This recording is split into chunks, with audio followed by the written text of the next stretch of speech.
Hey guys, welcome back to the channel. This is a story about what if Naruto was neglected by family grandson of Mu. Before I start, please support for more amazing content and do consider subscribing to my channel and share this video with your friends. This is written by Suavesky and link in the description and support writer. Let's start the video. Disclaimer. I do not own Naruto. An annoyed sigh slid past his lips. The old man's eyes glanced around the small clearing, focusing his attention finally on one of the only people for the next 5 miles. Or at least he really hoped that to be the case. But knowing his luck, it was most likely not to be. Someone else would know, or at the very least would find out soon. We can't have this. Not now. Not with everything going around. He couldn't in all honesty blame anyone other than himself though. He knew this day would come. And what would come of it could only be called his own fault. If he had said something beforehand to the boy, at least things would not be so hard. But now as it was, he would have to do a lot of explaining. So what do we do? The old village leader didn't answer verbally. Instead he began to move towards the blonde boy, sidestepping the glittering spires with ease. It was really a remarkable sight. Towering spears the colors of the rainbow had tore through the ground, the failing sunlight dancing in their reflection. It was a moment that Sarutobi would always remember. But he couldn't stop to stare now. Too much work to do in too little time. This won't turn out good, sensei. No matter how much we try to hide it. Sarutobi snorted as he approached the downed genin. Don't you think I know that? But it can't be helped at this point. The area of the Sannin shifted uncomfortably. I don't think anyone else was around when it happened. But we have to assume that others know. A pause as something occurred to him. Does anyone else know? My former teammates. Sarutobi answered as he bent down and moved his hand to check the boy's pulse. And a few more trustworthy Anbu who reported it originally. I can trust them well enough to keep it a secret considering they've done it up to this point. He smiled wryly.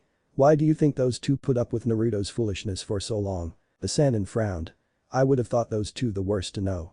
How did you keep them under control? The old hokage turned his head and shot his old pupil a frown. Contrary to your belief, Jiraiya, my teammates are not heartless monsters. They only do what they think is best for the village. The same can be said for Danzu. They understand that the burden Naruto bears is large enough as it is. Putting him in the spotlight or breeding programs would have caused unwanted questions. And it wouldn't be long before that information spreads out to other villages. What do you think would have happened then? The Sannin's frown deepened. He didn't have to think hard. Obviously they would begin to pry. Which would lead them to the facts that Konoha wanted to keep the most quiet. Eventually they would all be unraveled. Naruto would be ousted easy enough as the Kyuubi Jinchuriki. Then they would inquire as to his ancestry. Which would get him in deep shit with earth and lightning. Everyone would want him. The only choices though would be kidnapping and assassination. He would be too loyal to even consider betraying Konoha. All in all, it would not be pretty. What are we going to do? The Sannin inquired. Obviously at a loss. A seal? No. Sarutobi responded quickly as he rose. I've already sealed him once.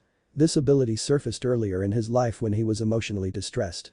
He doesn't remember, far too young, but I don't want to even begin to think of doing it to him again.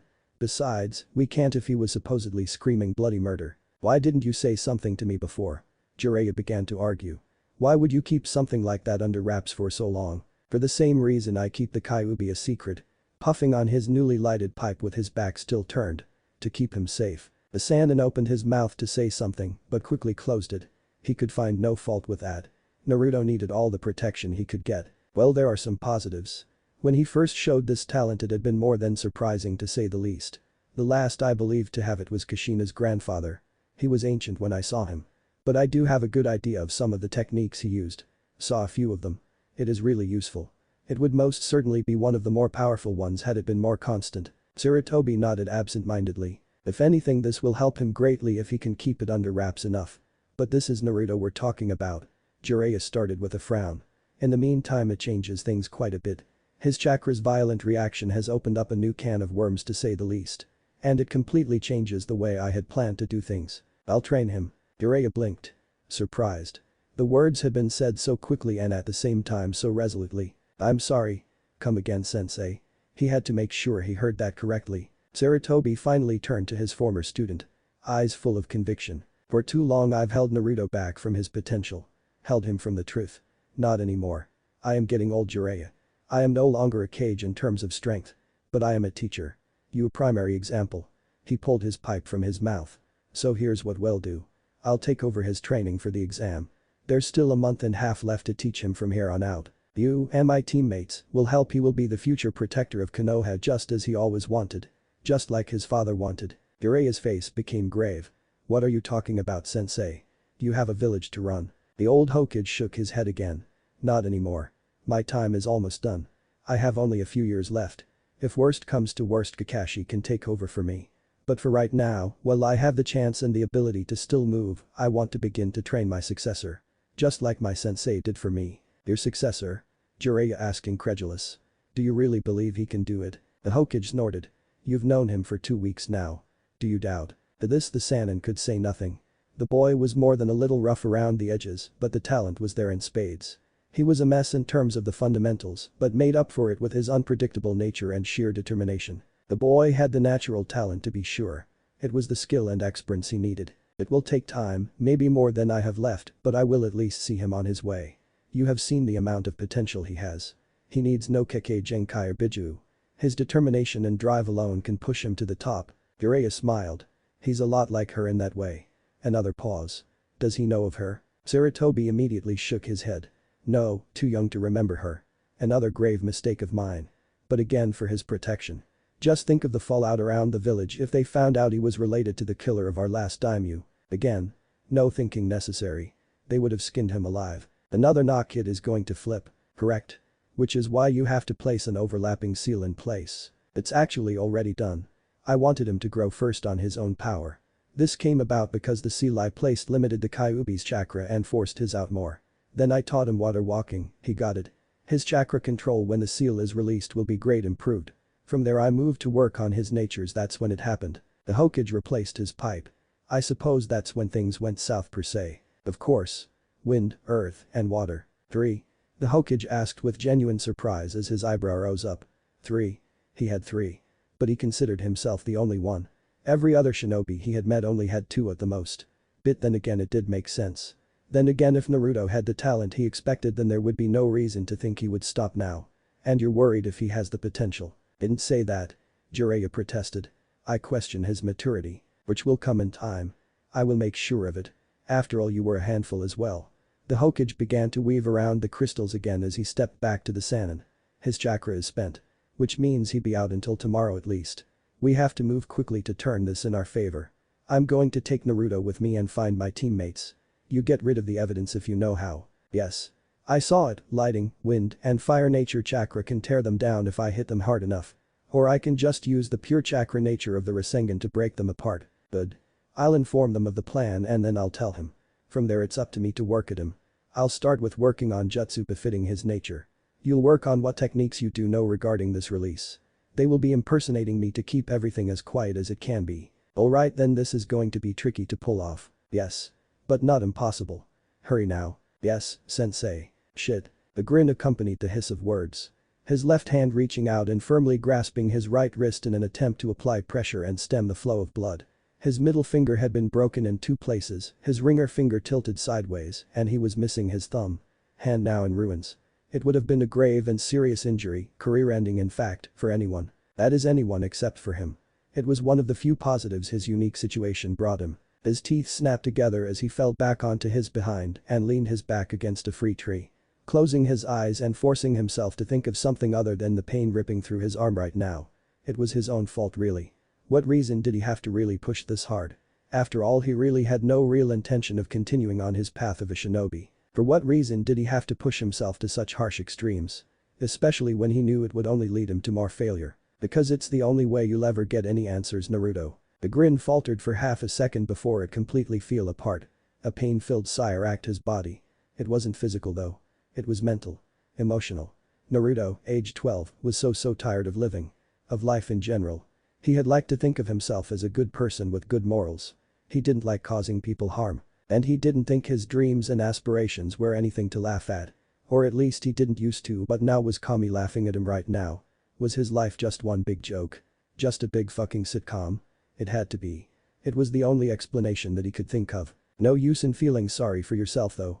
He had learned a long time ago that crying would not fix your problems for you. Or at least not for him. There were no fixing his problems. Only adding to them. You really are a pathetic sort, aren't you? The bitter smile broke out over the thought. The pain in his hand now a dull ache. It would be completely healed by tomorrow. That had been assured by the fox demon the moment the injury had occurred if the sudden twinge in his stomach was anything to go by. An increase in the amount of chakra that the seal let through had been an unwanted side effect of the seal work done by the Toad Sannin. He couldn't blame the man though. He was trying to help prevent something awful from occurring thanks to his old traitor teammate. Still. Would it have been so bad? He found himself questioning as he leaned his head back against the tree bark and closed his eyes. Letting it all end here? Fade away. Why do you do this to yourself? The training grounds in the village hidden within the leaves were unique in the way they were made. Terrains usually varied but at the same time were suitable for all sources of training. With that in mind, people rarely ever ventured too far away from the center of the village when looking for somewhere to train. But unfortunately for Sarutobi Hiruzen, the boy he had tracked this far wasn't most people. And for that reason he found himself far from his home on this chilly fall night. His old tired eyes looked onto the form of the small child sitting in front of him. Chest heaving ever so slightly to show how the physical exercises had taken its toll on his usually godlike stamina reserves. One eye opened and regarded the short man with a pensive look before snapping back shut. Shooting the hokage a devilish grin, the boy leaned backwards and flopped onto the ground. Why not push myself? Should I really be concerned? Sarutobi Hiruzen frowned. Unable to fully impede the sudden flash of annoyance that rushed through his body at the casual response. But he could not deny that it was true. It was useless to do so anyway and useless to get upset by it. Irrational even. He should have expected that exact response from the moment he opened his mouth to voice the question. Do you hate me, Naruto? I'm nearly overflowing with hatred. Sarutobi jumped in surprise despite how soft the words had been spoken. Turning his eyes to the blonde laying before him. The emotion behind each letter flowed from the blonde and into him. Deep within his pores and spreading through his entire being. He could almost feel that same emotion in his veins. Not with someone or something in particular though. Naruto continued just as softly. And most certainly not at myself. Not anymore at least. But rather with the whole of our existence. The Sandaime Hokage could not prevent himself from inhaling deeply from his pipe. A reaction that served as a sign to his comfort levels. A little tick that was bad for ninja to have. One that only seemed to surface around this particular boy. He unconsciously pulled his ceremonial robes even tighter to his body in an attempt to ward off the sudden chill. Despite there being no wind. I see. He muttered around his pipe. One blue eye snapped open again despite the fact that it could not see the old man standing near the base of the feet. The other joining it as the blonde gave a noise of disapproval. No. I don't think you do. In fact, I know you don't. The boy contradicted. This isn't just a great disgust or high dislike for life in general. No, this is full-blown hatred. I hate this existence. Or rather the lack of my own. The way the world seems to disregard me entirely. This is a legitimate hatred. To this Sarutobi could not respond. Closing his tired and weary eyes in an attempt to shake off his budding headache. A tired and long sigh escaped him. One of pity for the boy who laid before him. No one, especially not this child, deserved to be so worn down. To be so old and feel so tired despite the fact that he was so young. And yet he would never let it show for the fear that the boy would take it wrong. Naruto was far too strong for pity. Far stronger than he could ever be. Let me ask you something, Naruto. Pulling his pipe free from his lips. He paused until he was sure he had the boy's attention. Do you hate some more than others? The in question snorted. Of course I do. Or I be nothing more than a damn monster like they always said I was. Unable to determine what exactly started this cycle. What a sad thing that would be. A brittle smile. At that point I'd just be giving in to them, huh? A monster. A product of my environment. I never want that damn thing to happen. Sarutobi nodded. And who in particular do you hate more? Do you honestly need me to answer that question? No. Of course not. Because I already know. I'm sure you never wished you were just an orphan. Naruto began. But then again, I don't know your situation growing up. Nothing like yours, I assure you. But I do. I wish it all the time now. I would rather have all my family dead. Or have all my family be ignorant of my life. Hell, I'd think I'd be better off just wondering. But to have family and for them to not even look at you. For them to treat you like these other ignorant people. Sarutobi resisted the urge to protest that. To say he believed in him. Because he could not in all honesty say that he never entertained the idea that Naruto would be something other than what the Yondaime Hokage had said. Not without disrespecting both of them. And he had come to respect both of them far too much for that. An echo of words spoken what seemed so long ago by this very boy rang out in his head. Bringing new light to how wise the boy had always been. There's no worse pain in the world than to have something for the first time in your life. Only for it to be let go. And then finding out that you have family out there. Just as you always wanted. But for them to not even acknowledge your existence. It was the only time Sarutobi had ever even considered Naruto broken. But to his credit, the boy had just managed to keep going. He would have surely faltered long ago. The boy was in sudden movement. pulling his legs up until his knees met his chest before sliding his hands back behind his head and pushing himself into a half flip. Catching himself onto his feet and turning his back to the old hokage. Sarutobi looked away to the sky as the blonde dusted off his orange jumpsuit. A mockery. Good ninja didn't wear bright colors. Only legends did. If you're good enough to kill me, then so be it. He knew this symbol would be universal someday. See you around, old man. Got a lot to do tomorrow. Sarutobi gave him a nod of agreement as he looked off into the night sky. For some reason the moon always shined brighter on this particular training ground, looking like a big diamond in the sky. And in his mind's eye he could remember as it reflected off her eyes. Hey old man. He turned his head to the blonde. Naruto had stopped walking but had not turned his head to meet his gaze. Do you think it's okay to want to die? If he was disturbed or surprised by the question he did not show it. Instead taking another puff of his pipe. Yes. No one should ever wish for death. And for doing so they are a coward. No one ever has an excuse for it. A weak grin. Except you, Naruto. He could tell that was exactly what the boy wanted to hear. You really are a dumbass, huh? The blonde boy cracked open one eye and raised it up the tree. Speak of the devil. The Toad Sannin, self-proclaimed super pervert, was staring down at him. Looking none too happy.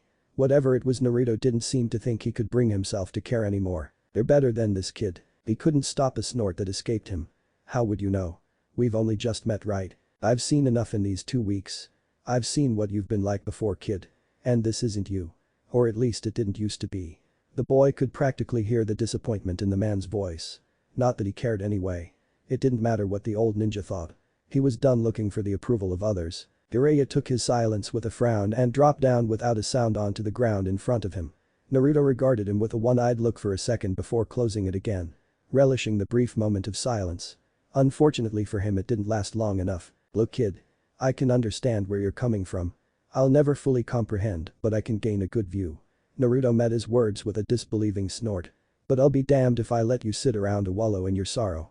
Your father wouldn't like for you to. I don't give a damn. The words had been a near shout and had been spoken with so much venom in them that he was surprised himself. Jiraiya physically stepped back and flinched at the sudden explosion. Looking at him with a glare before finally sighing and closing his eyes. I don't give a damn about him. Or what he wanted. I don't give a damn about anyone else. Just like they don't about me. I'm tired of being the good guy. I'm tired of always being the cheerful idiot.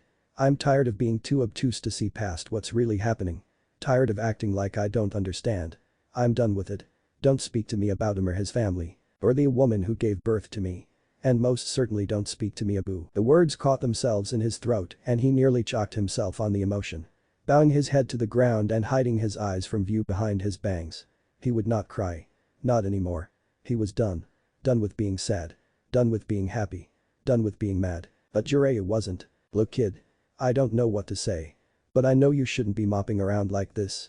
You haven't been to training in days. And I don't plan to go. Naruto muttered. I'm done with being a ninja. After all the talk. About trying to be Hokage. Jiraiya snorted. That's crap because you want to be out here training right now. You said you want to be a legend. What's changed now? That was before your old teammate showed me how useless it all was. No matter what I do, those people will never respect me. Not even my own blood does. The surge of anger ran through the old shinobi and he could not help the snarl that ripped through his mouth. Then make them respect you. Make me respect you. Because I've lost it all. Show everyone you aren't one to be trifled with, his face falling and expression growing pensive. Show them by proving them wrong. They deemed you as insignificant. A useless tool. People have used you up and thrown you away before. Now it's your turn for payback, getting even. To this the blonde did look up. Giving Jiraiya a skeptical look. Forgive me for finding it hard to figure out what you're talking about. Like you haven't thought about it. A deal then. You get off your ass. Train hard. Get strong like we both know you can. And not with the fox demon. I mean on your own strength. If you strong enough you can make it on your own. And in return I'll put everything else into second place to concentrate on finding the answers you seek. I'll find everyone that made you feel this way. And then you can beat the answers out of them. It'll be my top priority. Even over what the Hokage wants me to look for. The skeptical look had turned to one of pure disbelief now. It was too convenient. Too easy. And what do you want in return? I just get the satisfaction of seeing their faces when they realize how wrong they've been. Do you really think I can? Of course. The real question you need to ask is to yourself. Are you willing to put in the effort to have what you want the most? To reach your goals. His goals. Yeah. Your goals. Your new goals, do you really want it? He didn't need to answer. That up. Those two words had been said with such command that the body could not help but follow. Or at the very least try. Unfortunately Naruto's body had pretty much been spent now. Still he managed, after an extra minute or so, to push himself to his feet, swaying for a second as he fought for balance. The old hokage frowned at the display but made no move to help the young boy. He had chosen to continue when he had been given the option to rest. It was the boy's own fault for trying to work himself into the ground. That was a pathetic attempt. He continued to comment. If anything, your technique regressed with that last one. Naruto grinned weakly and shrugged. Unacceptable. Try it again. 3 hand seals later, and the boy was trying to fill his lungs with as much air as he could. Focusing his slowly dwindling chakra around the sacs of air before expelling it as quickly as he could. Gyuuten. Rinkuiten. The Hokage watched him passively as the ball of condensed air exploded from the boy's mouth. It fired along the projected line towards one of the training post and collided with the wood. A grim satisfaction feeling him as he watched the wooden post become half a cloud of sawdust under the force of the ninjutsu. Acceptable for now. That was the best one so far. The Hokage commented, dressed in his own battle uniform for this occasion. It didn't lose form until it reached the target and did a suitable amount of damage. The blonde didn't reply. Hands on his knees as he struggled to fill his lungs with needed air after forcefully expelling it. It will take time to manage the ninjutsu without adverse side effects like the one you're experiencing. But it also comes with extra benefits. Such as expanded lungs. If anything, the human body underuses its potential. We don't use all our brain power and limit our physical abilities. Examples of this are seen under times of pressure. You do things that you were never before capable of because of the force of your will. You make your body step up to the challenge and because of it your abilities rise to the occasion. This is the idea behind the gates. Naruto again said nothing. Simply nodding his head as he returned to upright position with his hands on his hips. To tell the truth, the Hokage was more than a little surprised by how attentive the boy was. He had expected one of two things. The first being the usual hyperactive and squirming young man people had come to know Naruto as, unwilling to sit and listen for directions. The second, and thought to be more likely, was a scowling and moody boy who did only what was necessary with little to no real effort, angered by the betrayal that had been set upon him. To his pleasant surprise, he received neither. Instead, he was met with a boy who did everything to the fullest. Who didn't take everything he wanted to say and put it into practice on his next attempt. The boy who easily withheld the information and theory he was speaking of. It was a little frightening to be truthful. Had he always been capable of this? Had he, the person who claimed to only want the best for him, overlooked him like everyone else did? The answer was as painful as it was obvious. He had. He had also painted Naruto in the light that he would struggle as a ninja. Not because of the way the boy acted. But because he had just originally assumed the boy had only average potential. How stupid that had been in hindsight. This was the only child of the Yondaime Hokage. Greatness was in his blood. Power and potential were his birthright. How many times had someone just sat down and began to work with him? How many times had someone taken the time to put aside their misconceptions enough to offer him individual training like they no doubt did for everyone else? Had Kakashi even considered taking Naruto on for some one-on-one work like he had jumped to do with Sasuke? Of course not. And because of it, Naruto had been unable to grow. Mountains of wasted potential. No more. Can you go again? The nod and his hands clapped together to begin seals. Sarutobi could not stop the grin that slid into place even if he wanted to try. What I want you to do is actual very difficult. Naruto frowned as he listened. Inhaling deeply as he struggled to catch his breath after another grueling training session. The old Hokage leaned casually against a nearby tree as he observed his newest pupil. It had been 2 weeks since they had began to train and Sarutobi was more than a little impressed. The boy had always struggled through schoolwork and didn't take well to verbal instruction. But when you actually showed him with movement and examples, things seeped in at an alarming rate. Once Sarutobi had learned that the boy was more a kinesthetic learner, the way to his brain opened like the petals of a flower. The man had quickly learned that the best way to show the boy how to do something was to show him before beating it into him. It was working perfectly. As Jiraiya no doubt told you, jutsu can usually be broken down into 2 different types of techniques. Nature manipulation and shape manipulation.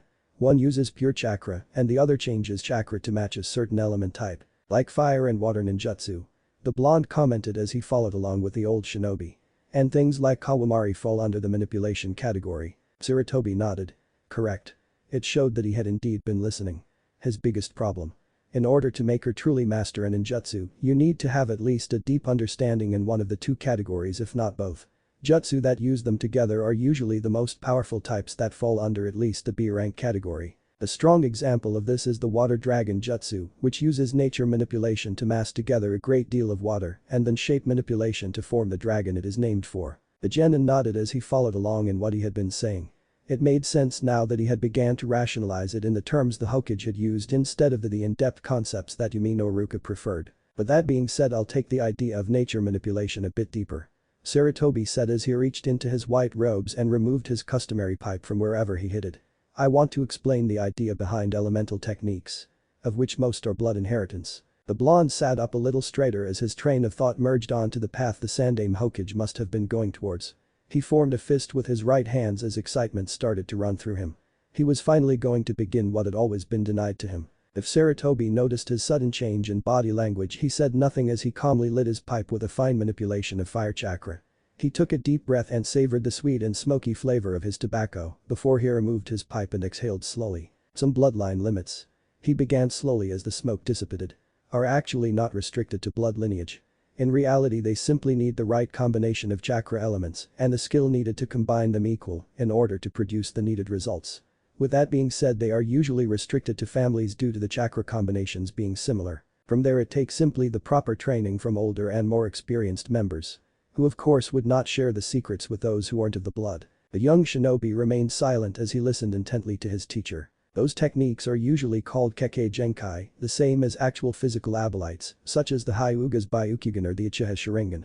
However, there is something even more rare and in most cases more devastating. He paused here and stood from his position leaning against a tree to take a few steps to the genin.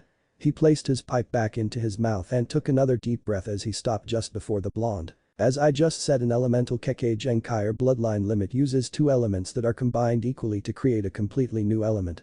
What many don't know is that there are an even more powerful combination of elemental chakra that requires at least 3 different elements. He paused to let that sink in. This sort of combination is known as a Kekkei Toda or bloodline selection. The genin blinked in surprise as he took in what the man had been saying. His mind briefly went back to the battle in Wave Country and the techniques the young boy who had taught him so much. It matched exactly what his opponent had told him before his final moments. By now you're no doubt thinking about your mission to Wave Country. The Hokage correctly guessed. And if not, that is the example I will use. According to the report, you became friends with a young boy who turned out to be one of your enemies.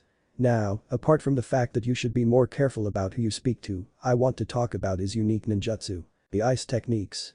Naruto said. He mentioned everything you're saying. I just didn't understand it like now. Sarutobi nodded as he took another puff of his pipe. The Yuki clan used to indeed reside in water country. He continued. They specialized in water and, as you've guessed, ice ninjutsu.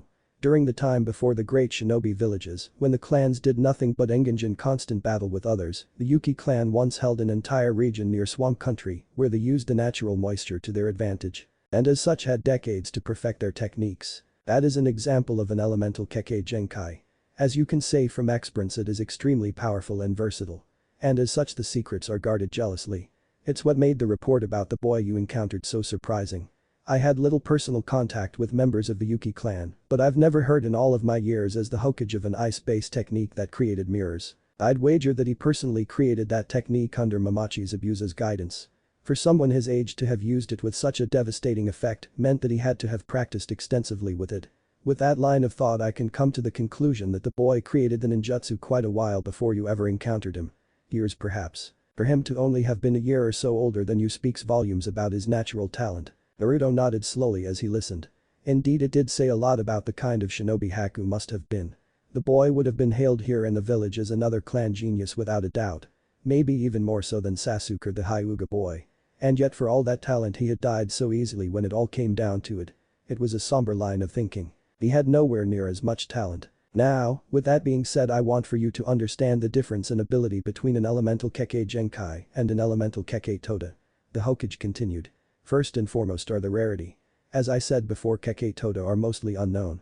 The largest reason for that are the lack of them in our world. Apart from the ice ability you came across, I can tell you off the top of my head around 5 other elemental Kekkei Genkai, with the first 2 coming to mind being the scorch element made famous in Suna and the wood manipulation that my sensei became renowned for before he took on the mantle of the first Hokage. The Hokage removed his pipe and fixed a strong look onto the boy which froze him in place. I can, in all my years as a shinobi, only tell you of one ability that officially counts as a Kekkei Toda.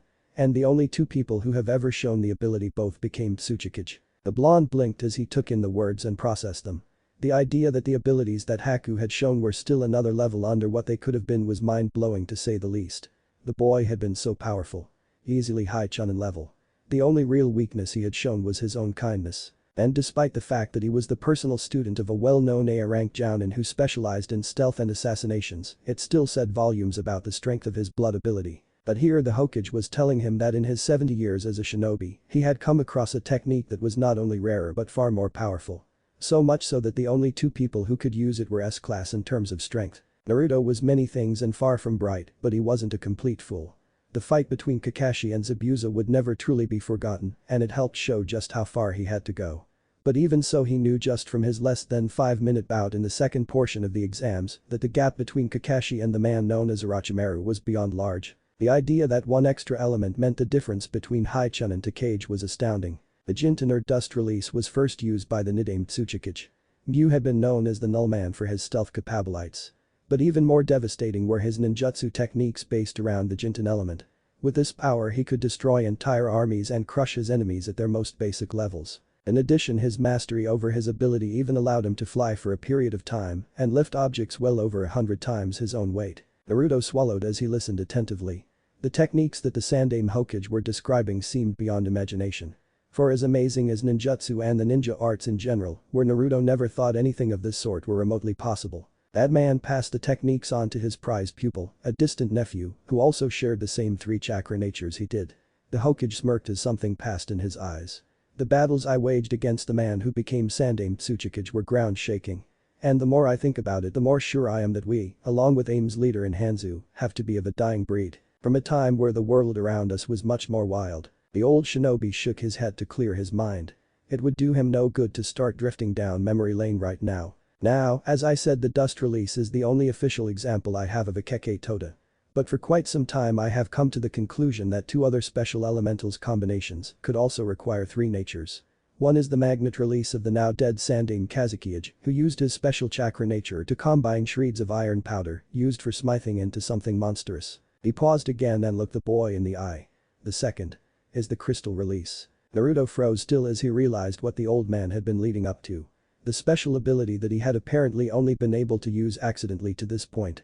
The chakra-based ninjutsu that caused all of this and made him feel as if he were being ripped apart from the inside. The memory of the pain was terrifying, but the idea that he had his own special ability was beyond exhilarating. The ability you've shown twice now, the Hokage said, was only seen by one other person in my time, a man known as Shinto. Uzumaki Shinto. He paused for a second before he dropped the bomb. The man who would have been your great-grandfather. The boy's heart nearly stopped as the words reached him. Another portion of his history revealed. More proof that despite what everyone had once told him about himself, the name Uzumaki actual did mean something. When I first meet that man, he was far along in his life.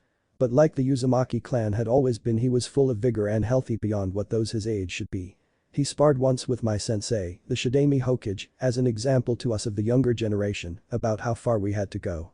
He grinned here. Maybe if he had been 20 years younger, my supposedly unbeatable sensei would have lost. He turned his attention to look at the sky above them. The sunlight had begun to fail them, and the stars would soon begin to peek at them from the night sky. They had been training for such a long time, and even still it wasn't enough.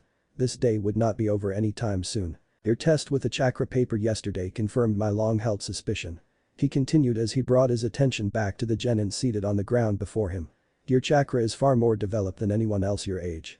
Perhaps this is an effect of the Kyuubi or something to do with your status as a member of the Uzumaki. Or maybe you're just as special as you've always said you are. Any way you spin it, you have an advantage most people never have, let alone most ninja under jounin. I intend for you to use that. Naruto simply nodded as he began to stand. His breathing had long since calmed down and he had retained everything the man had told him. He had so many questions and things he wanted answered, but he had learned that there was a time and place for that. Now was not that time. We'll begin right away. Sarutobi said. We don't have the time needed to show you how to properly manipulate elemental nature. That's something that takes decades. However, the fact you've used this ability twice now without any prior training means the requirements for at least early usage is low, and your body has the chakra memory necessary to use it. Naruto nodded as he took another deep breath and rolled his shoulders. Good. Now to start, we have to first begin on the basic applications of each 3 natures. The Hokage began as he led his newest student onto the path to controlling his unique elemental chakra. Disclaimer. I do not own in any way Naruto. If I did, the world wouldn't be so lame. The genin exhaled slowly as the chill reached his skin.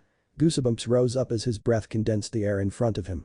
He stood shirtless as he marveled at the work of the Sandaime hokage for what had to have been the 10th time that evening. The man was far more genius than he could have ever imagined. To have frozen an entire lake solid in mid-spring with simple manipulation of chakra spoke volumes about what the man could accomplish. And it showed him how far he would have to go. Focus. The blonde chided himself as his blue eyes glanced around his bare surroundings. Where is he? He currently stood atop the man-made ice ring without a shirt and in simple shorts. The rules to this particular exercise were simple. Keep from falling unconscious.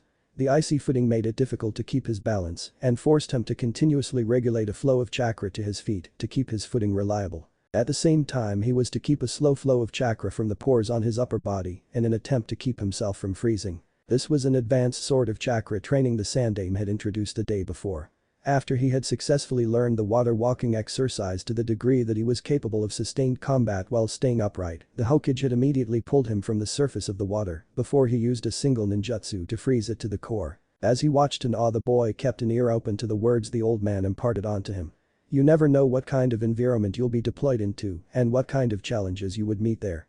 And so you should always try to prepare as best as possible for it all. The old shinobi went on to tell him of the different long-term assignments he had taken during his youth and the different environments he had been deployed into during the days of war. He went on to say how something as simple as letting the smell of a swamp distract you could mean the difference between life or death. Or worse, winning a war and losing it. You never know what to truly expect, Naruto. The man had said as he finished his ninjutsu. As you rise in rank and reputation, you'll be allotted missions that offer both a higher pay raise and a higher level of danger. From that point on, the intelligence we give you can only take you so far. A number of things can change or go overlooked. Or perhaps your client will even flat out lie to you. I think you know exactly what I mean. He did. He took note of those words as well. Just as he did everything the old hokage had thrown at him. In fact, the more time he spent with the old leader, the more he came to love the man's teaching style. It was unlike anything he had ever encountered before. It was a mixture of both sink and swim with a hint of this is why this happens cause and effect with visual and physical examples. It worked for him. And it was showing. For the first time in a long time, Naruto enjoyed training. He enjoyed learning about the world of the ninja. Instead of going through the motions, he woke up every day with an eagerness to begin while going to bed at night tired yet satisfied. He knew it couldn't last forever, so he took in everything he could as fast as he could. There were 2 weeks left before the exam. He was prepared to make them count. A slight shuffle on the wind reached his sensitive ears. The boy was moving a long time before the shuriken even reached his position.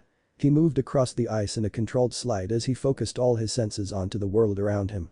The chakra on his skin tingled and rippled as it reached out to the world around him. They had learned a week prior that he had minor talent as a sensor. If it came from blood or from the 9 tails they did not know, but it was useful nonetheless and added another thing for Naruto to focus his training on. Another avenue to increase his skill. For now he had little to no skill with it, but he knew enough to help him find the direction of chakra that traveled towards him. Like the flow underneath the ice below his feet. With an application of control he didn't have before, the blonde shifted his chakra through his soles and into the frigid ice below him. He stopped immediately before he hopped backwards. The timing was perfect as the meaty fist ripped from before him. He stopped and juked sideways as the summon fully freed himself from the water before rushing right at him. He had quickly come to respect the strength of the Sarutobi head's contract. They were physically imposing and agile in ways that a human could never be. Their tails acted as extra limbs, and with their tremendous strength, they made for excellent fighters in terms of taijutsu. Something he had come to find out the hard way. The block came up in a near textbook example of what the hokage had shown him. Rigid and firm, it served its purpose and stopped the haymaker inches before it met his face. He retreated quickly as the slightly taller animal began to press its attack. Fist flew, feet flailed, and the tail twirled as his opponent for the day sought to teach him taijutsu the hard way. And the boy was quick to show what he had learned in response. Block after block and strike after strike, the blonde struggled but nevertheless kept up with his assailant. The two danced across the frozen surface of the lake with a flurry of motion that normal people could barely see, much less follow. Naruto ducked low under a hook before he lashed out a right sweeping punch of his own aimed for the ribs. It was slapped aside and the monkey to the chance to lean forward and fire off a quick knee towards the unprotected side the overextension created. The blonde was ready for that, and with a slight application of his chakra and a circular motion, he adjusted his footing and slid his body to the opposite side and brought the same arm in a returning back fist. The quick twitch fibers of the summon allowed it to avoid the strike by leaning its head back with its legs still extended. Falling backward, it caught itself with its right hand while its left leg switched the attempted knee into a front kick. The blow landed home and the genin was uprooted from his feet but still maintained enough control to avoid from falling backwards. Instinctively his chakra reattached his footing and he forced himself to breath as the assault continued. He raised his arms to defend at each punch and shifted his base to avoid each kick. Taijutsu had never been one of his strong points. Something that could now be contributed to his lack of proper education. But now he felt that he could at least take on most chunin. And he would fight no one as strong or as fast as the Sandai many times soon. He may not be able to beat the Hyuga genius in a straight-up physical fight at this point, but at least he wouldn't go down on the first few blows. Enough. The two combatants instantly split apart at the command. The genin huffed and heaved as he took the time to catch his breath. The hokage calmly stepped out onto the ice and walked towards them with his arms clasped behind his back. He looked over the two of them each before he nodded as he apparently found something he liked. "Very good. Both of you," he commented as he puffed merrily on his tobacco. "It seems as if you've actually got a workout from the Sanji." The monkey, Sanji, nodded in reply as he too took the time to catch his bearings. A stirring of pride began to rise from deep within the genin as he realized that he had caused that. The first time they had sparred the week prior he had barely been able to manage a full minute before he had been knocked down. Now he had nearly fought to a standstill. "Thank you for your help. And please send Enma my thanks as well." The monkey nodded before it bowed to them both and dispelled. Sarutobi waited for the smoke to clear before he focused his attention solely on the blonde. "That was excellent work today. You've come a long way in your taijutsu in such a short time," he complimented. And it was true. More and more the genin impressed him with his capacity for learning. "It is imperative that you keep your taijutsu training up. Many young shinobi overlook it for the flashy abilities of ninjutsu when it can be the difference between life and death. Obviously to be a hokage you have to have some proficiency in each of the three main phases, but the best thing to do is to become well-rounded enough." The genin frowned. "I thought working on too many skill was a bad thing." It was one of the few things he remembered from the academy. The hokage nodded slowly. "Yes and no. Most shinobi have neither the talent or the patience needed to completely round themselves. And it can be a bad thing to be a jack of all trades.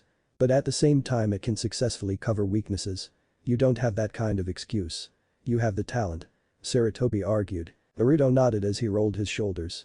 "So what's next?" "Next we'll begin summoning," the hokage replied. "I have a surprise for you. For all your hard work." The blonde grinned slightly before he smothered it down. "What I have in mind for you," he continued, "is both beyond useful and beyond dangerous for you. Years ago in my occupation as a jounin I came across a fierce competitor from the now destroyed Hot Springs village. This man used an unusual sort of summoning and after his defeat I came across his scroll." "Strange?" the blonde questioned. "Strange in the abilities it showed." The hokage smiled at the genin. "Abilities you'll have to learn yourself. Summoning contracts are rare and valuable village resources.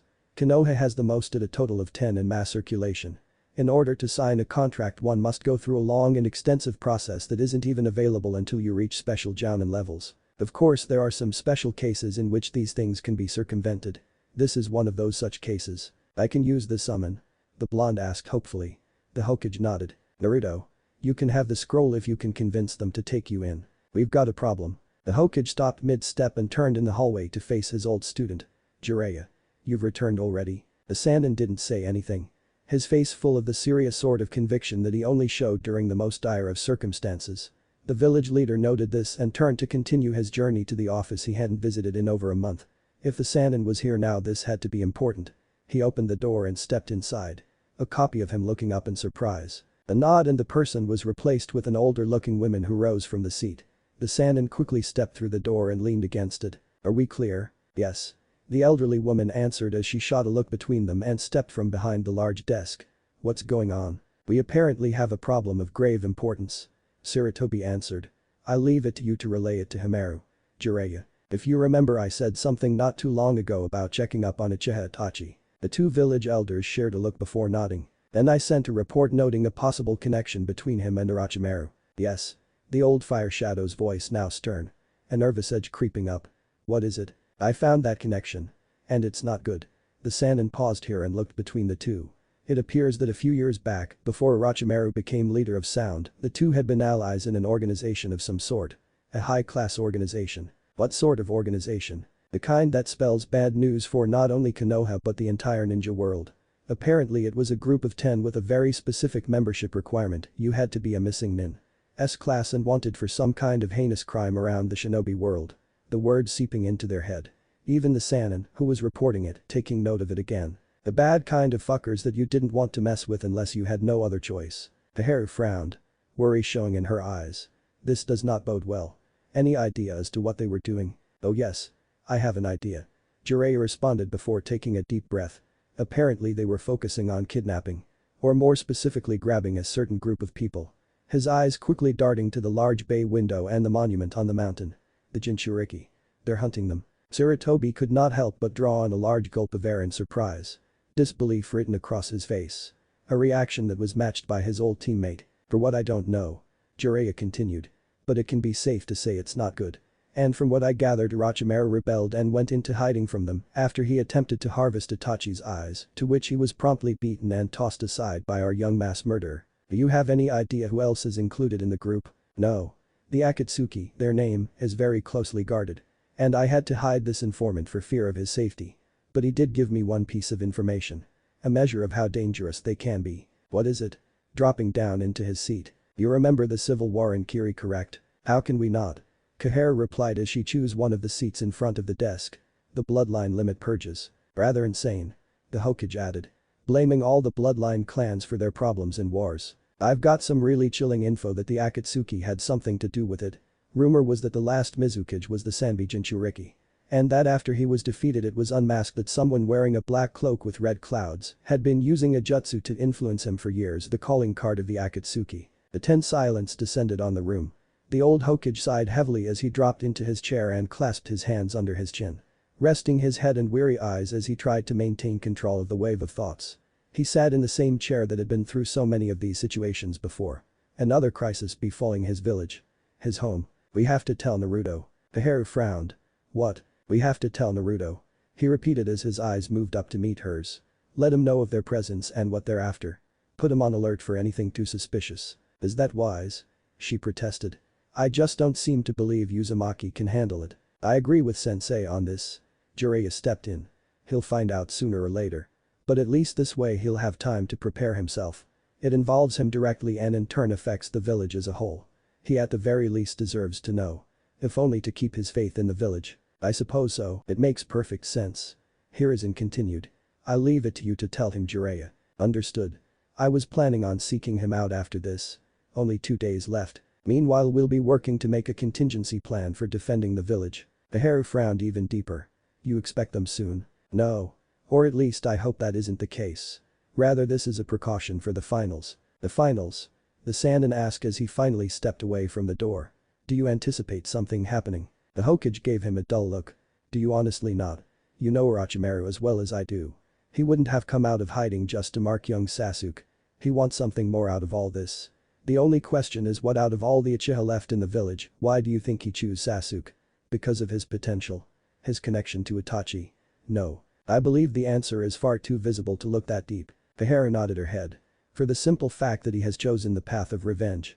A heavy sigh escaping her. It would be easiest to tempt him with the promise of power.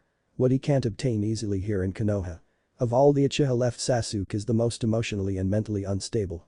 Others might have dreams of revenge, but only he actively lets it rule his life. For that we have to keep a close eye on him. Especially considering his disposition towards Naruto.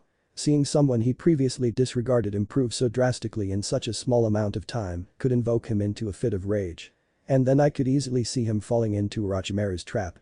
Listening to the sweet whispers of power. It couldn't be something that we could put off though. Naruto needed the training. And this new development only makes it a more pressing matter. Hiruzen. Kaharu began as she shot her old teammate a curious glance. Do you honestly believe Uzumaki has improved that much in such a short time? To be stronger than Sasuke? That isn't something I can say at this point without having an idea about how well Kakashi has trained him. With the Sharingan he has the potential for drastic improvement. But I do believe that Naruto has the ability to win this exam and show the skills necessary for Chunin promotion. To be honest, I was at a loss for how much potential Naruto showed himself. He shows a surprising grasp when words are put into the right terms. And his physical abilities were quite impressive to start. And the Kyuubi? Not a problem. Jiraiya interjected. Before we even began I put a seal on him to limit the Kyuubi's influence on him. I wanted to teach him how to manage his own power before delving into that of the fox demon. And at first it seemed like a good idea. We were working on nature manipulation when his Kekkei Genkai resurfaced. Nature manipulation? A genin? She asked skeptically. The Sannin shrugged. He was doing fairly well. Obviously I hadn't expected for him to gain complete control. But I wanted enough for him to manage higher level ninjutsu.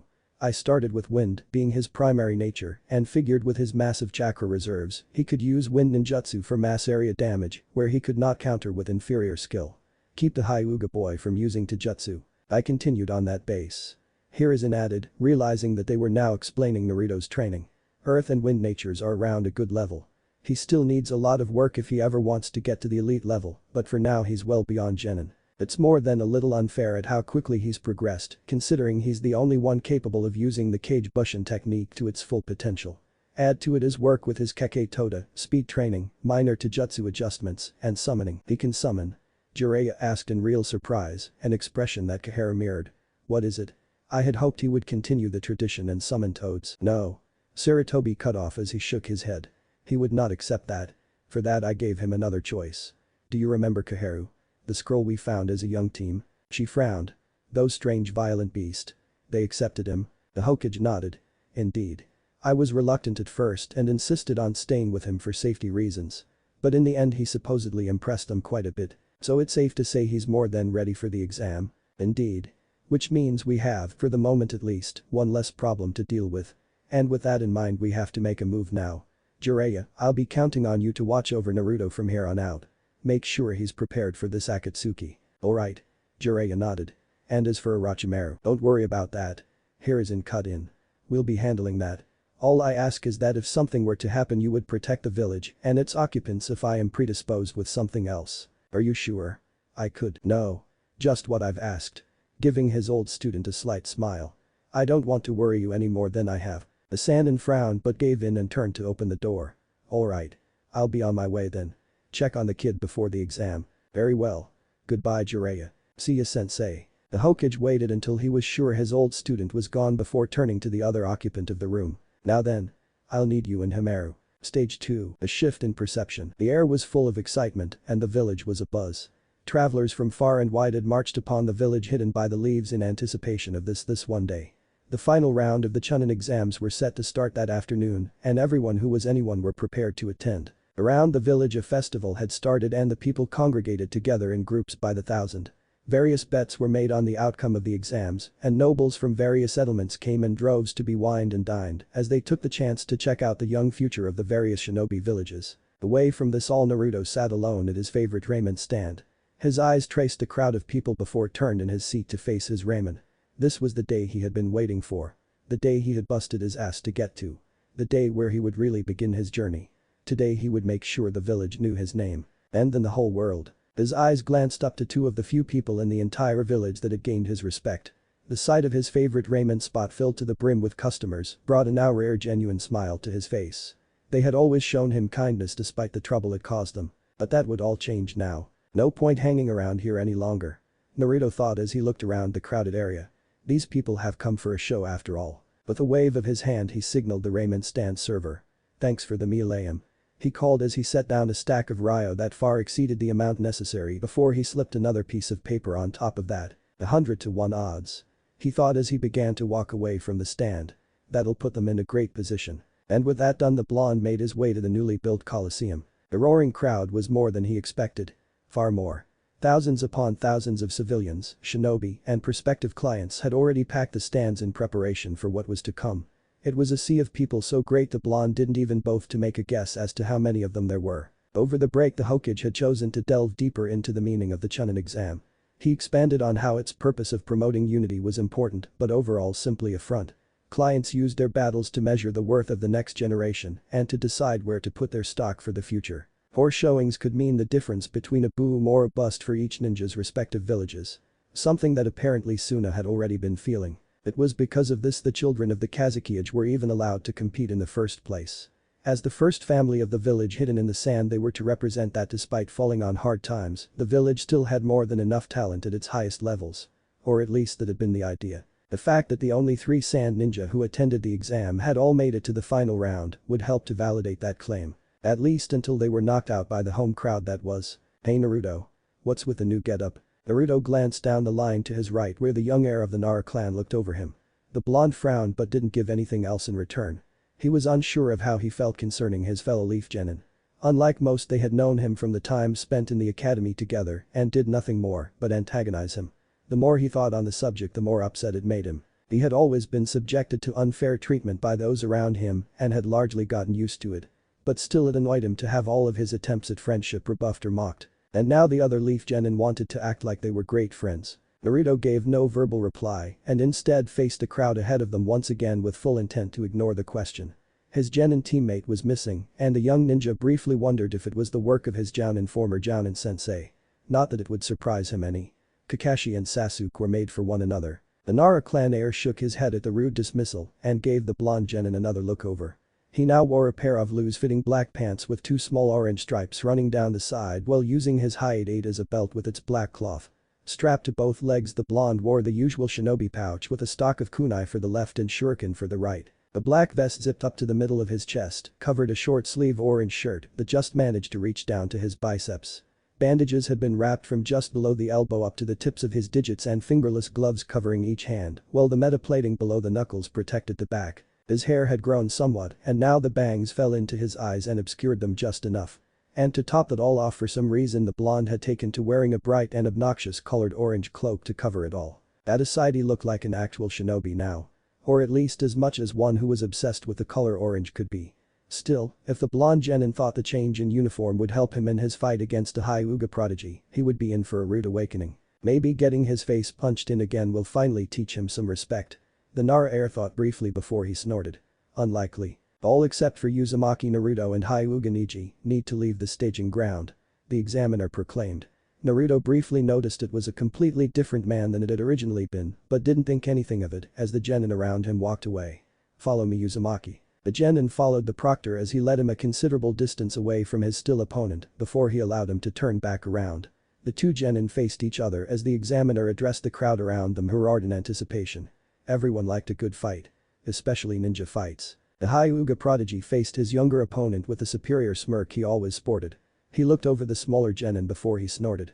You can forget now and save yourself some humiliation. The blonde Genin frowned and made to open his mouth to reply before he stopped himself. He was letting his opponent get under his skin already.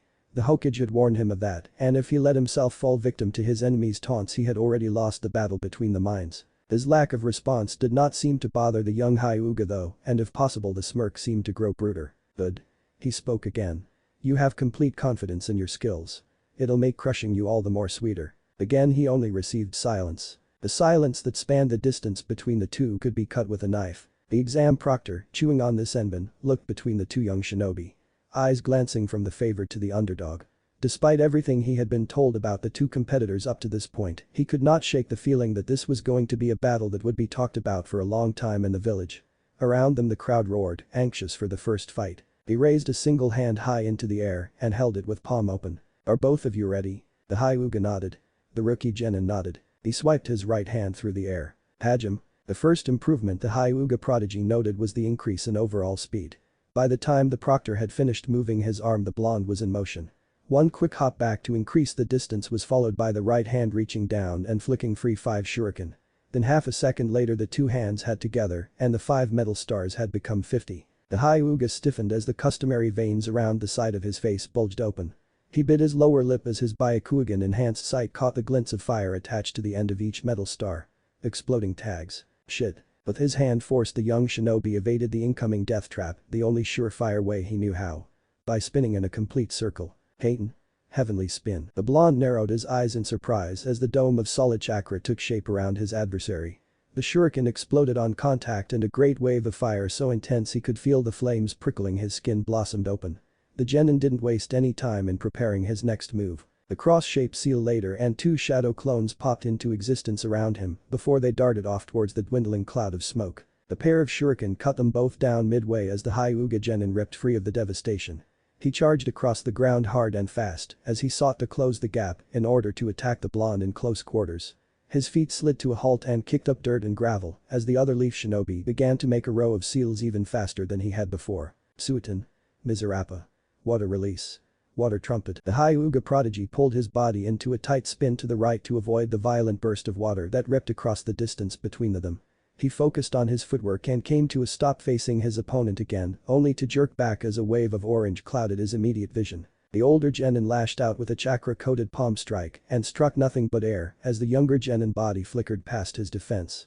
The Hyuga prodigy gritted his teeth as he lashed his left foot out directly behind him and forced the blonde to evade by quickly turning his body to the side and slapping it away with a palm. Using the momentum, the Hyuga quickly turned to meet his younger adversary and lashed out a front kick that was blocked by a raised knee. Undeterred, two hands lashed forward towards the chest in what would be crushing blows, only for strong blocks to deflect them at the inner forearm.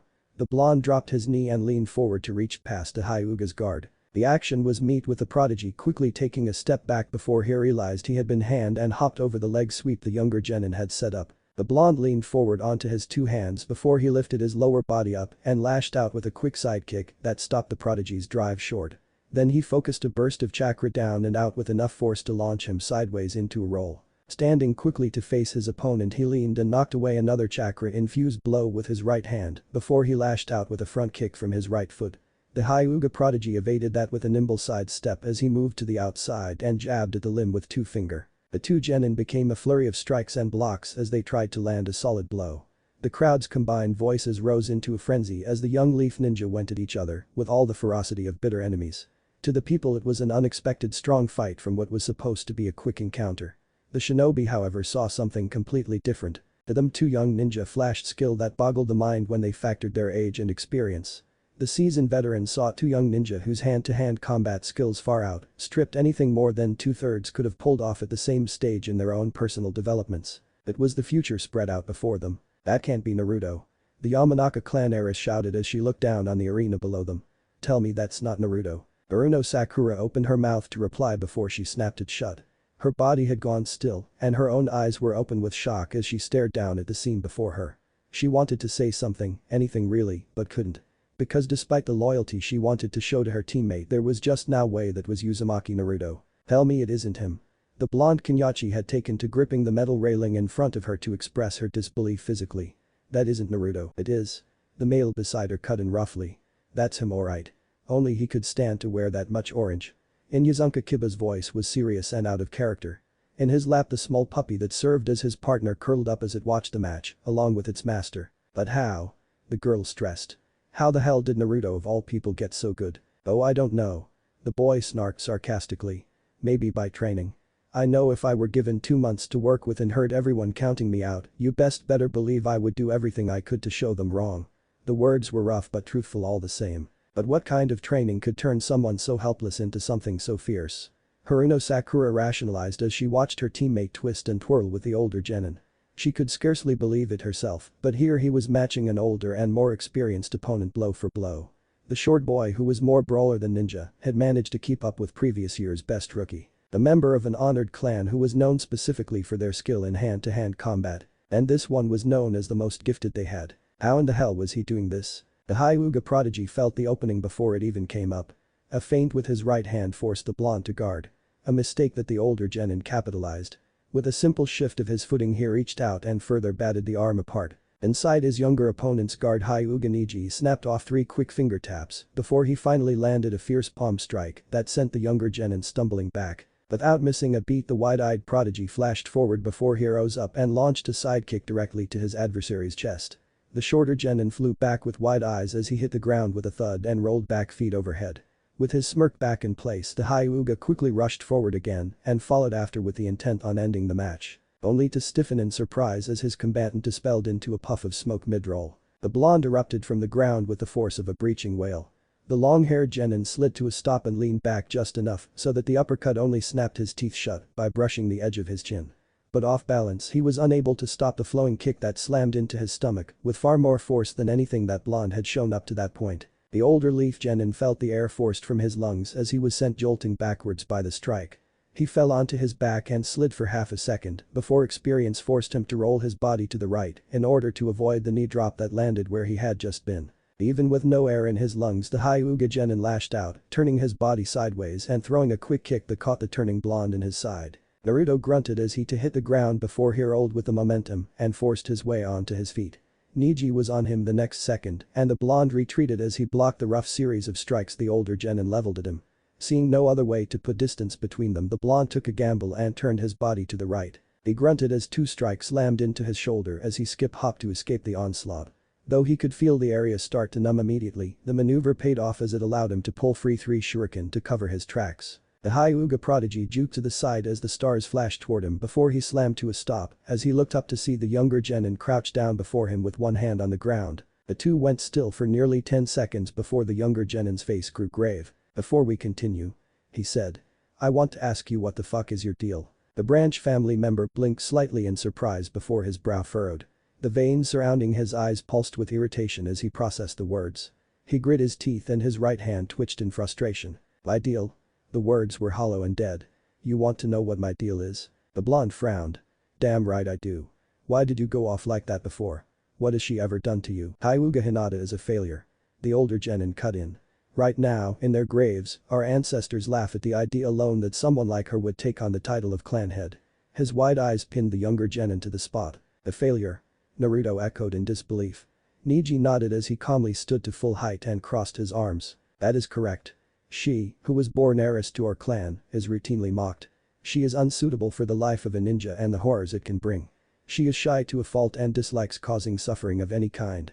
She doesn't have the will in her to strike down the clan's enemies." Naruto's mind flashed back to Wave Country and the kind young man who had spared Sasuke's life only to die himself.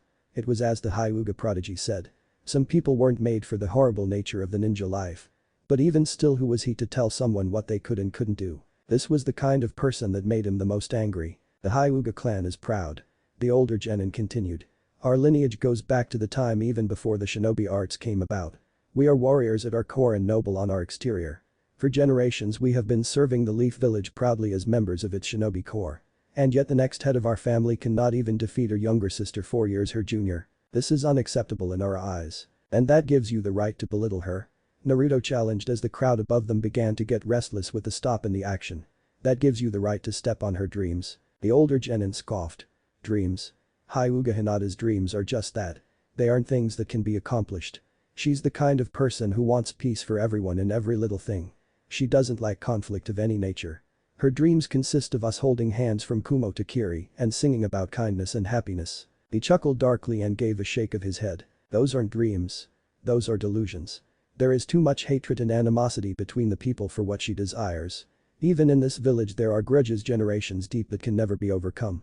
Something she can never understand. Something she refuses to even try and see." He took a deep breath and closed his eyes as he tried to rein in his temper. "As for my deal, I have a personal vendetta that extends not only to my younger cousin but to all members of the main branch family. My deal is that I don't even had a choice in my own life. My deal is that my fate has already been sealed." The blonde narrowed his eyes in confusion.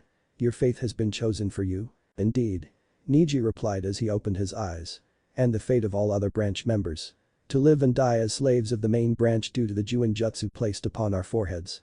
His hands had began to rise up to his face. Naruto said nothing as the older genin reached back and untied his forehead protector.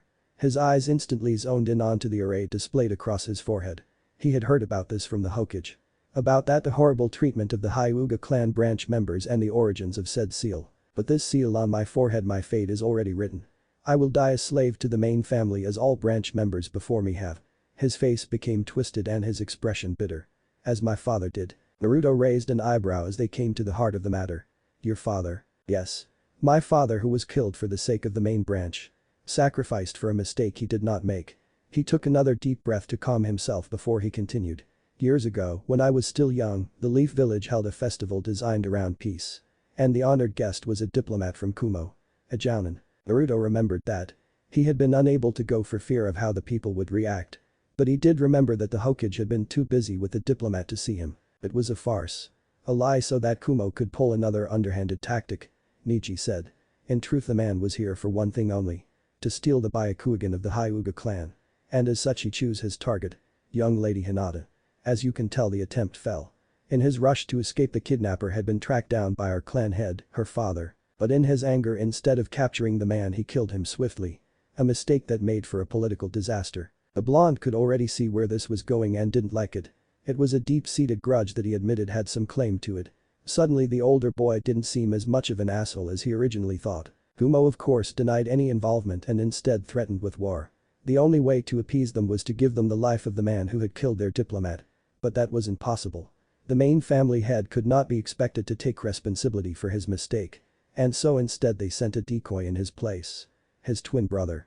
My father. The words were said with a snarl that made it clear what he thought on the matter, and Naruto could not blame him. Because Hiashi-sama could not control his temper, my father had to die. I hate that. But I do understand it. The genin's hands had become fist at that point. But to see my younger cousin acting this way. Weak. Helpless. Useless. It makes you feel as if your father's sacrifice was in vain. Naruto cut in quietly. Even so, the Hyuga prodigy seemed to have hurt him. He shook his head again and caused his long hair to sway with the action. More than that. I've trained every day to make myself the kind of shinobi my father would be proud of. I've learned, despite the intent of the main branch to hide the resources from us, maneuvers like the heavenly spin on my own. I've mastered every challenge sent my way.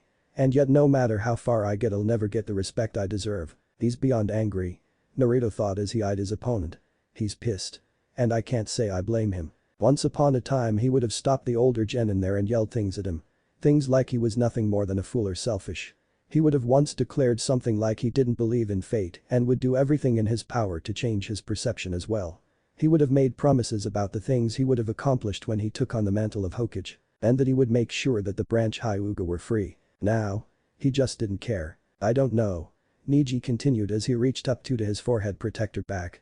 If the clan head, my uncle, even cares that my father died. I used to imagine that he did and felt a great amount of guilt for it. But then again, we'll never probably know.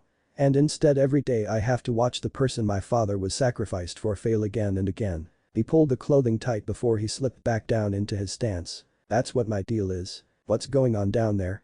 Haruno Sakura thought as she shifted over to another seat on her right to make room for the newest addition to their viewing group. It was more than a little surprising when Rock Lee had descended from the stairs and had asked for a seat. The fact that the genin was moving at all was beyond remarkable. The willpower needed to force his body to be here had to be staggering. Not that Sakura couldn't understand why he would push himself. Even she knew how significant it was for him to be here. Excuse me. The brown-haired girl who had helped him down the stairs had began to speak. But could you tell us what's going on right now? Sakura couldn't remember her name, but knew her as the teammate of Lee and the Hyuga prodigy. Of course any answer she would have had didn't even make it to her lips before the blonde next to her leaned forward and began to give an avid recap. Sakura frowned as he moved her head out of the way of flying limbs. It was strange to say the least. 1 minute they were tangled in a complex series of taijutsu moves and the next they were calmly speaking to one another. She didn't know what to make of it. Naruto didn't usually do anything more but rush his opponent and try brute force. But then again he was doing a lot he didn't normally do. And then they broke apart before the Yamanaka clan heiress trailed off with a frown. Before they started talking. The disbelief on the brown-haired Kenyachi's face was amusing to say the least. I see. Though she didn't believe it. Rock Lee on the other hand had a bright smile on his face as he looked down onto the arena below them. I knew Naruto-kun could do it. It felt a little wrong cheering against his teammate, but there was more than just squad pride on the line here. If anyone is a genius of hard work, it's him. His teammate frowned as she looked to him and started to say something before the boy at the far end from her spoke up. They're starting again. Naruto rolled his neck before he nodded his head. I can respect that then. I was just a little curious. The older genin said nothing and simply stared back at him with bulging eyes. The blonde didn't take offense to this and simply took a deep breath, knowing that the slight intermission was over. His curiosity had been indulged long enough. It was time to finish this. Here we go. Clapping his hands together, the blonde ran through a series of seals before he channeled chakra to the tips of his toes and pushed off. The Hyuga prodigy didn't even bother to match the charge. Instead he chose to widen his base and flood his right arm with chakra as he prepared to reveal one of his new techniques. Taking a deep breath, Neji dipped his hips further before he took a hard step forward with his left foot and threw his right arm out towards the charging Naruto. Hakikushu. 8 divination sign air palm. Naruto blanched as the wave of chakra rushed towards him across the expanse between them. Unable to dodge in time, inspiration struck him. A seal-less shadow clone popped into existence beside him as he slid to a stop. It reached out and grabbed him by the shoulders before heaving him aside with all its might. The wave of chakra decimated the clone, and Naruto winced mid-air as the memories rushed into his head. He righted himself and landed in a crouch, only to jerk back in surprise as the Hyuga prodigy entered his space via Shushin. The arrogant smirk was back as the Hyuga spread his arms wide and crouched down before him. You're in the range of my divination. He announced as his Byakugan took in the location of the blonde's Tenketsu and 2 fingers extended from each fist. Shit. Haki Rakuju Onshu. 8 divination sign 64 palms of the hand. Do. Neji shouted as 2 fingers slammed into the blonde. 4. Naruto snarled as the assault began in earnest. 8. 16. His hands only blurs. The Hyuga prodigy turned his body to assault a different section of the body. 32. It was now that something occurred to him, and the Hyuga prodigy realized that something was very wrong. 64. His furious attack continued as his arms became nothing more than blurs. He struck and pushed chakra at each of the points he saw before he realized that pain had begun to shoot back into his own arms. A startled gasp ripped free as his attack finished, and he realized with his Byakugan enhanced sight that none of the Tenketsu he had attacked had been closed. He finished by slamming a palm into the blonde's chest, intent on launching him away, only for him to realize that he had been hitting something solid the entire time. His gaze snapped up from the chest the younger Genin's eyes. Now the blonde held the arrogant smirk. "You're in the range of an ass whopping." What had followed next was a completely different experience for the Hyuga prodigy. The blonde slapped his hands together in a ram seal, and his smirk widened. Neji watched in surprise as black markings suddenly spread across his skin before completely fading from view. He took the time to hop a few steps back for distance as he tried to figure out what had happened. He didn't get far. One shushin later and the blonde was in his space before he delivered a right swing that was far faster and far stronger than anything he had delivered before. Neji deflected the blow away with a slap of the opposite hand, but was unable to react fast enough to avoid the follow-up knee to the side. He gasped as pain instantly began to spread from the point of origin before the right fist returned again and nailed him in the opposite side. Instincts hardened by training and experience began to kick in as he sought to escape the blonde's sudden assault. It was all for naught though as he took another right to the stomach and a snap kick to the same abused side. Staggering back, the Hyuga prodigy preformed the strongest body flicker he could manage as he moved to put distance between them. And it worked, or so he thought, up to the point where the blonde dropped to his knees instead of following and instead began to flick through hand seals faster than anything he had shown up to that point. Oten. Doryu Hiki. Earth release. Earth-style wall. With his enhanced vision, Neji saw the large wall suddenly sprout up from ground behind him. Mid-shushin he barely had time to stop himself from going splat and paid the price when the chakra he had expelled in the opposite direction slammed back into his own body. He winced and closed his eyes for a brief second as he tried to stop all his momentum. More than enough time for Naruto to continue his work. 3 hand signs and a body flicker of his own later, and the blonde had covered half the distance between them before he thrusted both his hands with open palms at his opponent. Byakugan active Neji saw the build-up of chakra seconds before the jutsu took effect. Gyuiten. Repushu. Wind release. Gale wind palm. The jutsu covered the distance between them in a flash. Neji was uprooted from his feet and thrown back with tremendous force before he was slammed into the wall. His body seized up and the genin coughed up a wad of blood as his midsection was abused. He slid down to his knees and fell onto his hands as his world twisted around him and a throb of pain began in the back of his head. Through sheer willpower alone the Hyuga genin focused his vision enough to see what came next. The 3 shadow clones covered the remaining distance between them with more of the same surprising speed. The older genin forced his way to his feet as fast as he could and lashed out his left palm in an attempt to stop his attackers. It was a sloppy and useless gesture. The first clone that reached him slapped the hand down roughly as it flipped over him. Hatching itself against the wall using chakra coating its hands, it launched a mule kick into his back that sent him sprawling back down and onto the ground. Half a second later the clone had leaped down and falling onto his back as the 2 others slid to a stop on either side and grabbed each of his arms. Frustrated Neji could do nothing as the 3 clones each drew a kunai and placed the tips near his naked jugular. There was no more struggle. The older genin with wide eyes deactivated his bloodline limit before his head fell over in shame. He had been beaten. In the academy. Naruto shouted from the distance between them. The clone jutsu was my worst skill. 3 times I failed because I was unable to do it. But instead of letting it dictate how I should live I choose to keep on working. A smirk and a shake of his head. Now it's one of my best. Don't let anyone tell you what you can and do or what you can or can't be. He turned his attention to the awestruck examiner standing off to the side. Well, the Chunin looked between the 2 of them and shook his head as he scoffed in disbelief. With a hand raised to the sky he turned to the crowd around him and shouted the words the blonde had longed to hear. Winner. Uzumaki Naruto. The roar of pure emotion that followed was sweeter than any ramen could ever be. He won.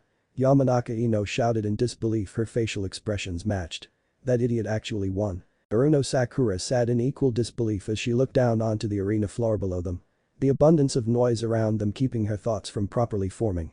Jaw dropped she watched as the clones dispelled and the proctor lowered the wall of earth that had erupted from the ground. Her eyes traced her own teammate's form as he walked over to the obnoxious orange cloak and reclaimed it as Medic loaded his older opponent onto a stretcher to take away. What in the hell did she just watch? On her left side the strangely dressed genin with crutches had gone wild with glee as his brown-haired companion stared dumbly at the battlefield while muttering something under her breath. To her opposite side the brown-haired male genin had taken to simply shake his head with a smile as the puppy in his lap continued to yip and bark. Still her brain refused to work. He won. Her happy-go-lucky helpless teammate won. Of course he did. That was what Naruto did. He overcame obstacles he had no business even trying to take down. He defeated enemies who he should have never even challenged. He won. A smile split her face as the fact seemed to take root. He had won. And for today that was more than enough. Way to go Naruto. Disclaimer. I don't own Naruto. Because if I did I wouldn't have made Orochimaru a suddenly trustworthy guy. A hard sigh slid past chapped lips. The obnoxious orange cloak that had been slung over his forearm had now been dropped onto the stone flooring. Naruto closed his eyes and took a deep breath in an attempt to calm his furiously beating heart. Slumping against the wall and leaning his head back. The rough texture of the concrete did not really cause discomfort for him. If anything the cool stone was a welcomed contradiction to the heat of the sun that had touched the back of his neck. Quite an impressive showing out there kid. Naruto grinned but did not open his eyes.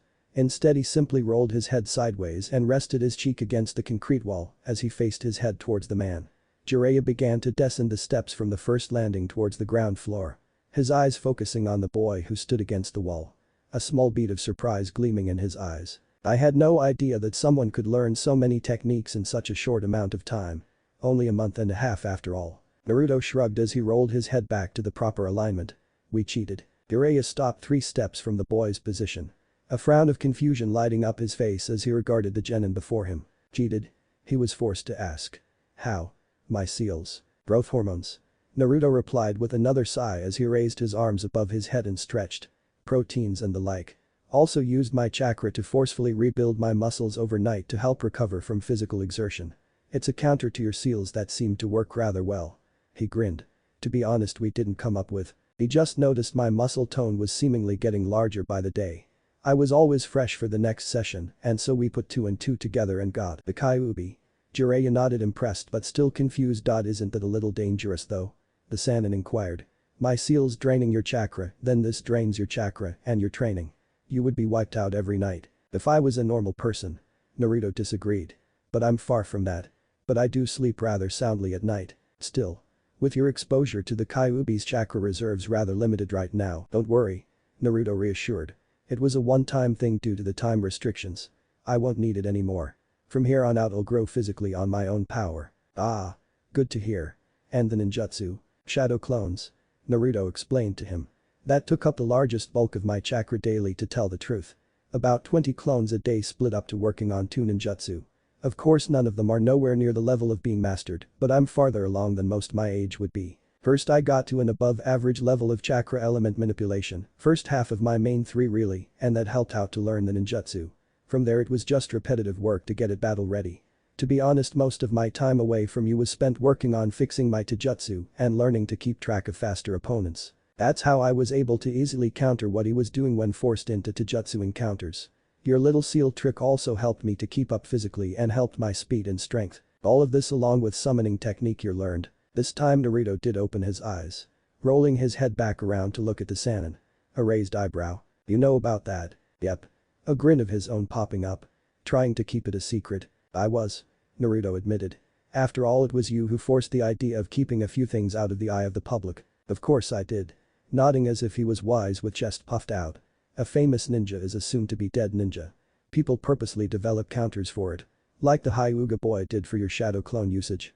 Pretty nice no seal use by the way. Mostly only Jounin can pull that off. You've come a long way in a short time, shortcuts or not. What can I say? I had good teachers. Of course. Jiraiya agreed. Which reminds me. I'll be taking over your training after the tournament. Official transfer to me and all from Team 7. Good. Was going to ask anyway. A shake of his head. Can't deal with that drama holding me back anymore. You hear that now? Referring to the rowdy crowd back out on the field. What are the odds his match will be postponed for him where it wouldn't be for anyone else? Of course. What the people want they get on this particular occasion, despite if it's fair or not. And everyone was here to see the last Uchiha. The Kazekage especially. He paused here and looked back down the long hallway towards the slim light from the sun. Which reminds me of something. Sensei told me to warn you to be on the lookout for anything suspicious involving Sand Ninja. Naruto frowned as he finally stood up from the wall. He did. Is something going to happen? Jiraiya shrugged. Don't know for sure. But I know he's got the Anbu and all Jounin level ninja on high alert. You're the only one under Chunin level he wants to let in on this. So just be ready for anything. And stick around the arena area. Naruto blinked in surprise. Honored that he was being let in on this. I'll do that. Does he expect something to come of it? Again, don't know for sure. But he did say for you specifically to watch after the Sanjinchuriki. Another pause as something occurred to him. By the way, how is your Kekkei Genkai work coming along? Did you work on what I was talking about before? Naruto frowned but nodded. In what time I did before I turned in each night. How far along are you with those ninjutsu? Jiraiya asked. Suddenly serious. So much so Naruto was slightly taken aback by the quick change of tension. I've got that little kunai and shuriken trick down well enough, but I need something to do it with. Naruto answered. And I'm sure I can recreate a defensive wall ninjutsu with it if I absolutely had to. I've also got one little technique I can use to supplement my taijutsu and defense. He grinned again. Should have seen the look on his face when he realized he wasn't actually getting through. Shattered the defense with a pure chakra strike, but it did its job enough to keep me from harm. How about changing physical matter? The Sannin pressed on. I've done a little work with water. It's the same as with the technique. I can do it but would rather not have to. But I'm sure I can in a dire circumstance. A grin appeared. I'm pretty good under pressure. Jiraiya grinned as well, another quick change in demeanor. So I've noticed. A sigh of his own filling the air between them. Anyhow I've got something to check on. Remember to be ready for anything. As he began to turn around. Will do. Giving a half wave Jiraiya began to climb the steps. What about you? Don't worry about me kid. Just be ready. He threw back over his shoulder. Naruto shook his head as he reached down and grabbed his cloak. Right. Be ready. For what though? Stage 3. Assault on the Leaf Village. He isn't coming. Inuyasha Kiba announced with a grin as he leaned back in his chair and crossed his hands behind his head. Sakura turned around in her seat now one level down from him and frowned but said nothing to the contrary. Also thinking the same thing at this point. It wasn't like Sasuke to be late. I wonder where he is Yamanaka Ino muttered from beside her as she looked over the guard railing before them and onto the field below. They had taken the chance to move up when a group from Wind Country had gone for refreshments but hadn't come back. He wouldn't miss this unless he had no choice. Do you think something's wrong? You mean with his ego? Kiba continued. Amusement evident in his voice. Nope. Just grew even bigger if possible. Kiba Sakura began to admonish before something caught her attention. Her face suddenly brightening up. Naruto. Over here. Kiba and many of the other fans seated around them turned around towards the top of the stairs. Lo and behold there stood the before-mentioned blonde. Looking down at them from his casual position leaning against a back wall to that level of seating. Sakura stood up in her seat and waved at her teammate with a smile. Down here. The blonde moved his eyes to her solely and regarded her with a look before he finally seemed to submit and leaned away from the wall. Walking slowly down the steps towards their position at the bottom row on this seating level. He ignored the looks of either venom or surprise as he walked along the way. Finally reaching their level where he looked quickly over the group. Most of them were from his school group with the exception of two who he knew had been on Neji's team. The female of the two stared at him with something he couldn't identify but didn't seem hostile. Sakura. He began with a slight smile.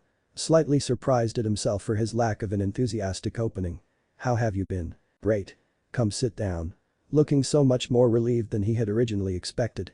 He raised an eyebrow at the over-the-top reaction but did indeed sit on the farthest seat of the row. Turning his glance down to the field below them where the examiner was announcing the changes in the schedule. I was right. More favoritism. So Sasuke hasn't shown yet? He commented casually. That actually doesn't surprise me. Sakura's excitement diminished some at his words.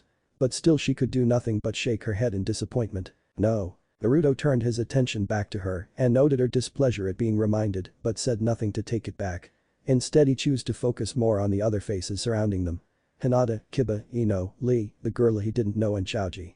Shikamaru and Shino was most likely in the prepping room. It looked as if everyone were accounted for. Good, if anything did happen he would have everyone accounted for beforehand. Who's next then? Naruto questioned to the group in general. If they're going to postpone Sasuke's match. Shino is supposed to fight that old guy from Sand. Kiba replied. But I think he quit out even before your match. Which in turn leaves Shikamaru against the girl with that other guy dead. Naruto concluded. A frown spread across his face. And he probably won't be up to fighting either. Which means it's right back again to Sasuke and Gaara. That is correct. Naruto started slightly but turned his head calmly back to the stairs. Two up from Kiba's row a man with black hair and a slight scar over his left eye looked to him specifically. He appeared to be sizing Naruto up. Which put him on edge. The man was obviously a ninja from their village, even if his clothing and lack of marking didn't show anything. It all goes back to young Sasuke holding things up. Something that is most displeasing. The man continued as he looked over the group of genin before focusing back on the blonde boy. But that isn't why I've come here. A pause as he locked eyes with Naruto. Uzumaki-san, I represent my clan who has wished to have a quick conversation with you. If you would, clan. A flicker of recognition slid up. The man's clothing and more importantly his physical features. Dark hair and dark eyes. This man was one of the remaining Uchiha. And judging by his age, only 20 or so, he too had been young when Uchiha Itachi had made his move and thus had been spared by the madman.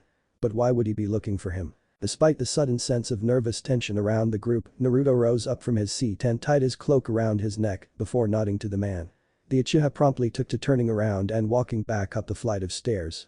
Naruto shot the group a reassuring smile before he followed after the man.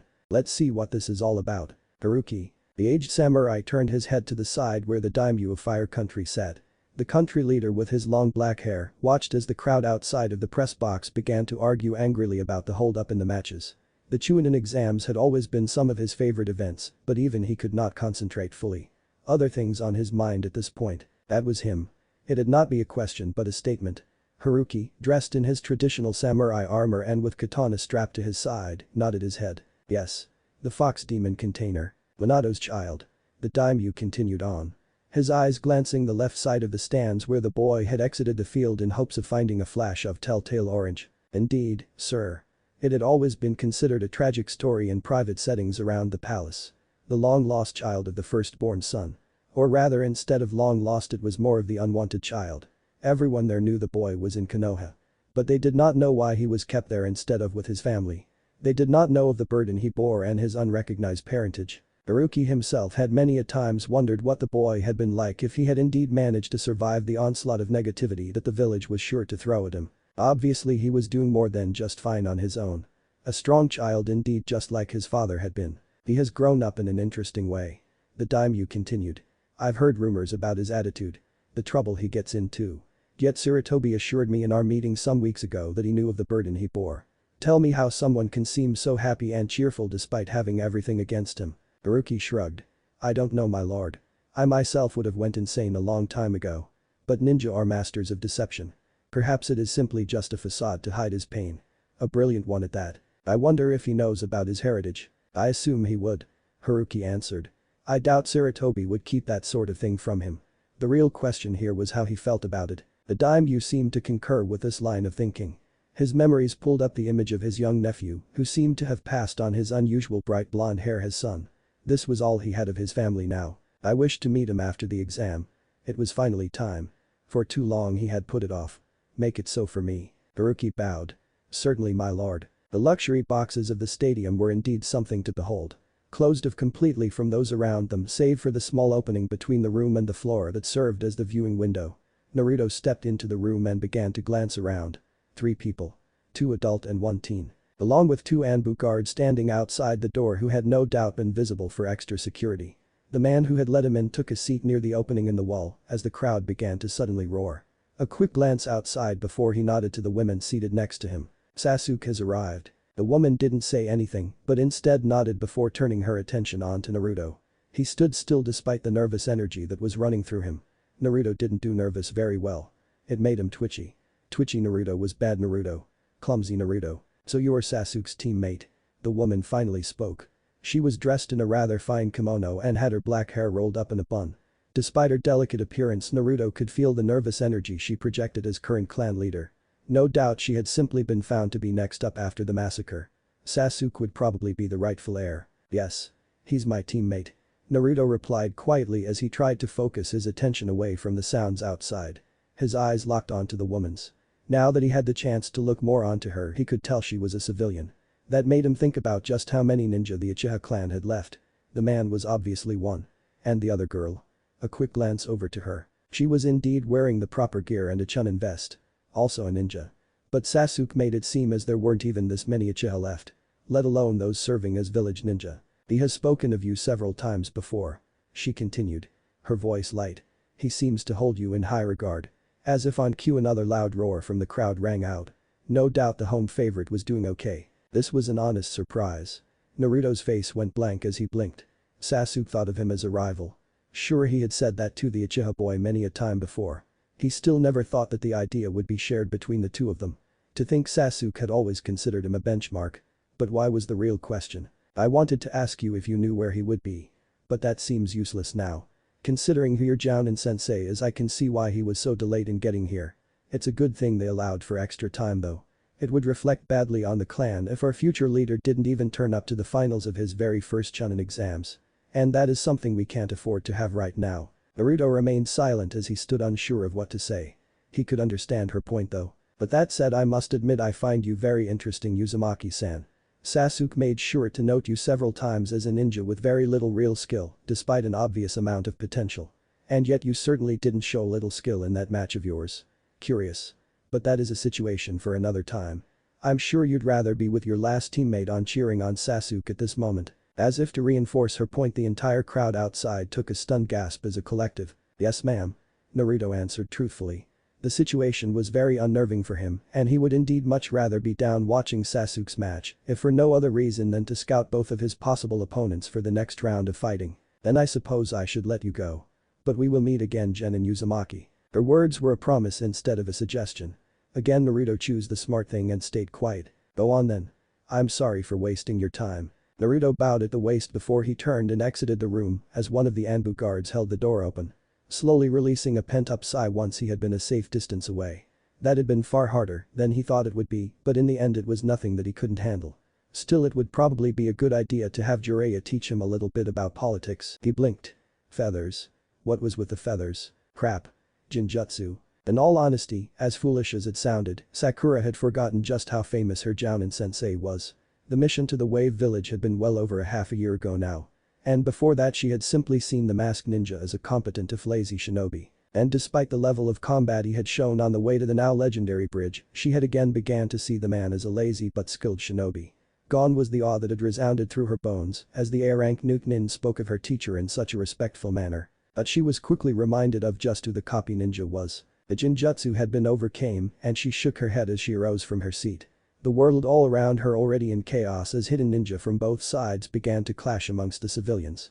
Beside her, Ino and Choji had been knocked unconscious with Kiba, and Hinata were nowhere in sight, having walked away from the seat several minutes before. Lee and his teammate had also been sent under, and Shikamaru had simply fallen where he had been coming down the stairs to greet them. Her breath hitched in her throat as Asuna Chunin suddenly appeared before her with hand already in mid-kunai swipe.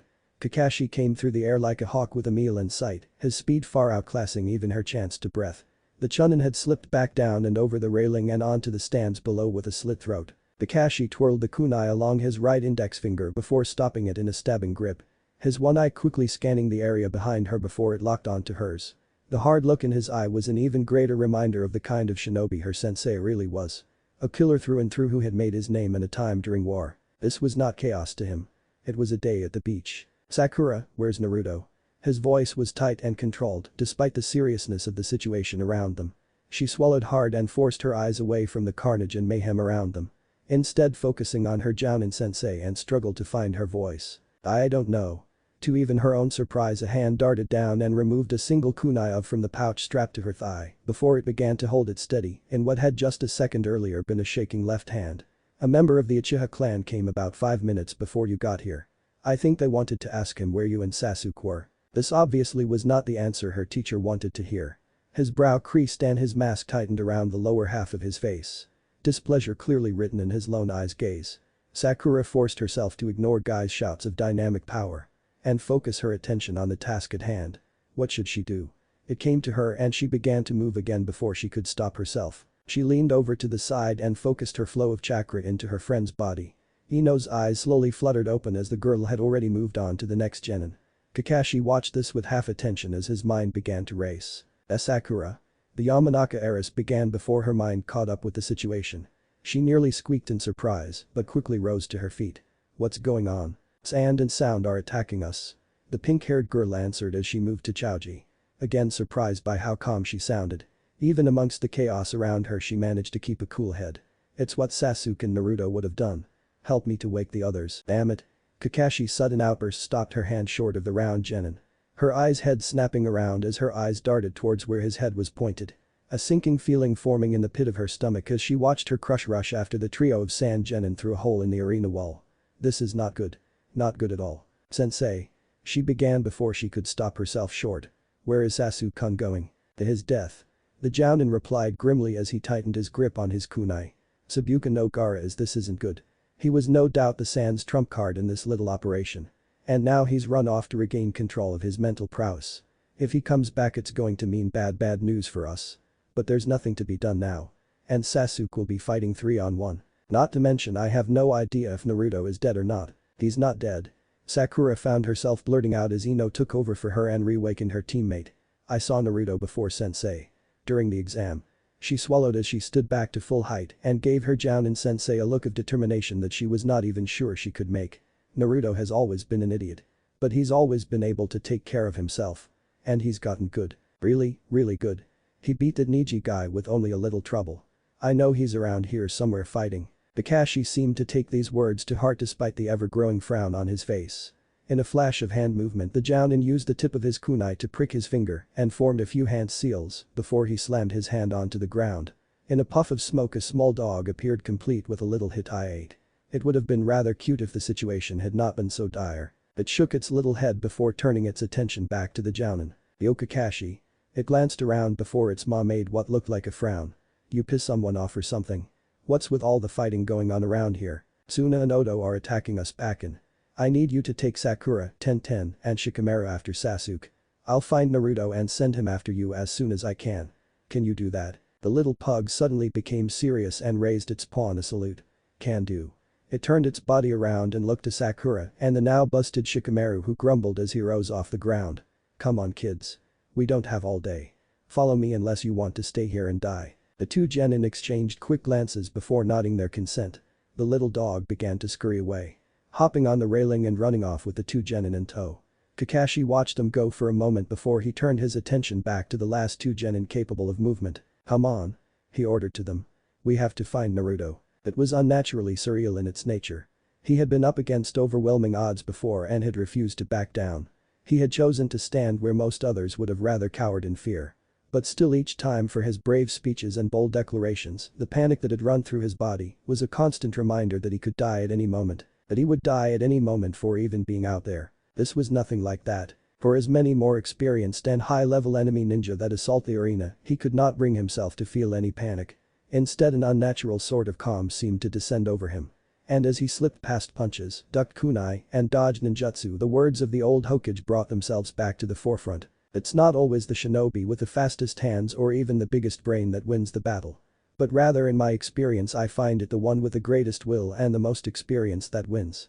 And when you add to the fact that you have the devil's luck like you my boy. Indeed, Lady Luck had somewhere along the way willingly become Naruto's bitch. And it showed now more than ever. He may not have nearly been in as many battles as these other shinobi have been. But he for sure at least been in more outmatched battles.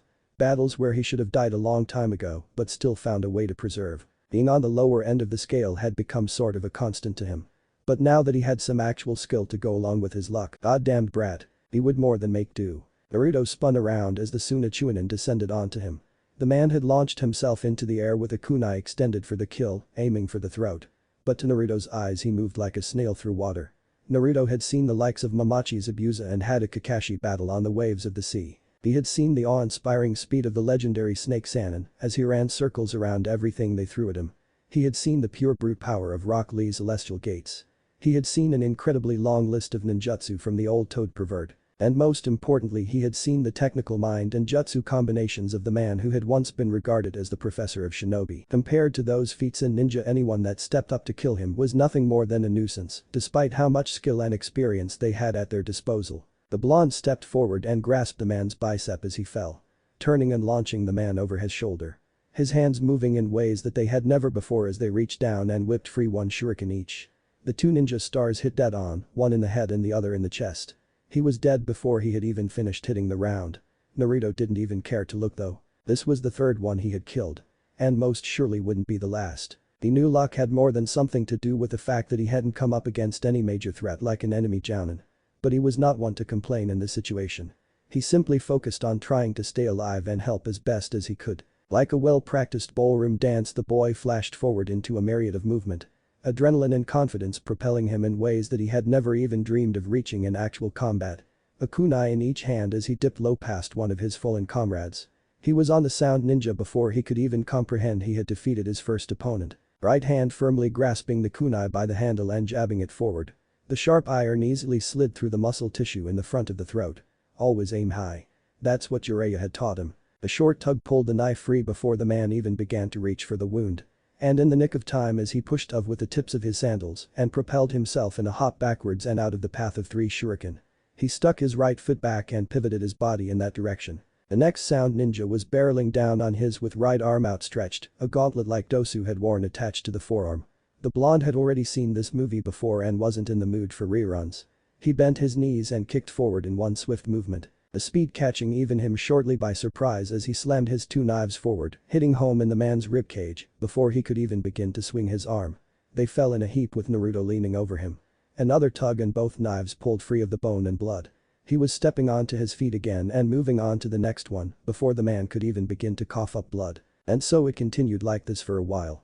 No ninjutsu and very little taijutsu. He ducked, bobbed, weaved, hopped, slid, juked, and sidestepped around everything they sent at him. Calm and collected, giving way eventually to fierce and calculated. Although he could not see it, his eyes had taken on hard edge as they narrowed to see past each attack. A few had managed glancing blows on him, one sound attack even getting to him. He stumbled along but kept his footing. Dashing to the side to dodge the follow-up. He cut that man's throat too. It wasn't long before the body count began to pile up. 5, 6, 8, 12. He was a possessed man. A demon of the battlefield. And the sand ninja began to notice. And the sound ninja began to notice. And the leaf ninja began to notice. Akikushu. 8 divination signs air palm. He finally stopped moving and crouched low as he let one of his kunai finally go. Embedded in the back of one ninja's head. His eyes darted to the left and then the right. Hyuga Neji had apparently joined the fight on his left. Another Hyuga, a man, to his right. He exchanged brief glances with both of them before his eyes moved to another downed body. A sand ninja weakly squirming. Apparently the Hyuga genin had held back on the strength of that technique during their matchup. Uzumaki. Came the curt greeting as the Hyuga prodigy took a step backwards with arms up. Hyuga. Naruto returned to both the elder and younger. He stood to his feet and replaced the last kunai into the pouch at his side. Noting for the first time the amount of blood caked onto his hand and cloak. Still he ignored it. The time for disgust would come later. Right now they had developed a little crowd. About 7 sand and 4 sound surrounding them. Each looking to avenge a comrade. 3, 2, 1, 0. Pain. Dienden. Fire release. Great fireball. The large fireball caught even the 3-leaf ninja off guard. It rolled past them and over those in their vision. About 8 of the ninja were roasted alive. Screams of tournament, even finally enough to make Naruto flinch in response. Before the last few could move they were also dead. 3 shuriken perfectly passed between the eyes of each of them. The 3-leaf ninja watched this all occur. Dumbfounded. Yogaki. They turned as one to their backside. Naruto blinking in surprise at the sight of the overgrown orange toad. It croaked loudly as the Sannin jumped down. A no-nonsense expression on his face despite the cheerful greeting. "Come with me, kid. We're going into the village to do work." The blonde genin looked surprised by the claim but nodded his understanding. Taking a step forward before he nodded his head to either Hyuga before he leaped onto the toad. Jiraiya joined him and gave both ninja mock salute before the toad suddenly jumped off. With both master and pupil in toad. Ada Kakashi scowled as he took a single step back to avoid his charging opponent.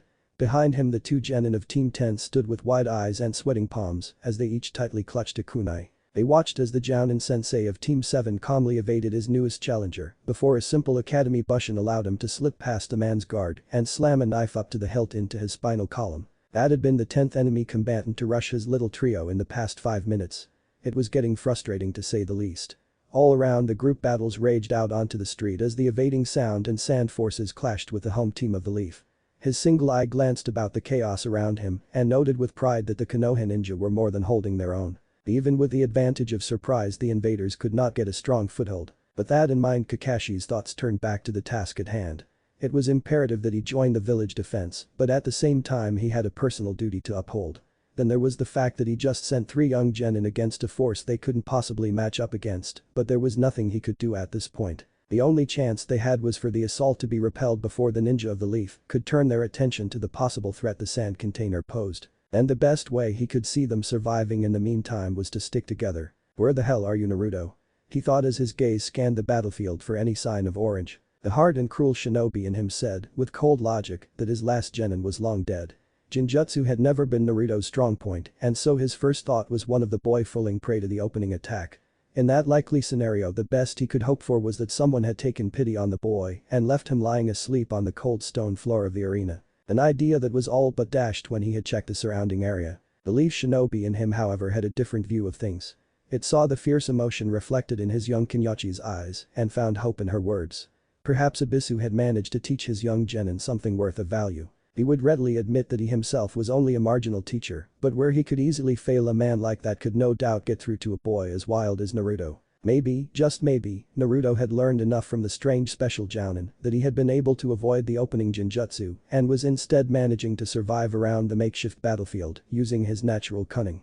Perhaps the young genin in question had learned to properly use his shadow clones to maximize their potential on the battlefield. Or at the very least use the clones as decoys to aid his fellow leaf shinobi as he himself made it to safety. It was that thought that kept the veteran jounin going. But that in mind, the man noticed something that could help him. Across a particularly brutal stretch of combat he saw a beacon of hope. It was the Hyuga boy, Neji, who had been slated to fight said previously mentioned genin, and with him stood the Hyuga clan head. He watched as the two combined to form a brutal tag team with the elder, more experienced shinobi, delivering harsh and brutal blows that disabled the victim long enough for the younger to finish them with precision. The jounin frowned as he turned around to look back at the two genin he had in tow. They had calmed down considerably in the time they had been out in the field and were now looking around at the fighting that surrounded them with less apprehension. He had no idea what kind of training Sarutobi Asuma had given his two young charges, but knowing what he did of the man, he would not be surprised if it was even more of a letdown than what he had imparted onto his two lesser talented genin. Asuma, while a good shinobi, was a naturally lazy person. With each of his young genin coming from clans with renown and the path for their personal development clear, Kakashi could easily see a scenario in which the other jounin simply allowed for the three ninja in training to focus on the techniques each of their families provided, while he simply taught them the bare minimum of what was required. It was a sad thought. Even more so when he figured that was pretty much what he had been doing. Note to self. He thought as he turned his attention back to his surroundings.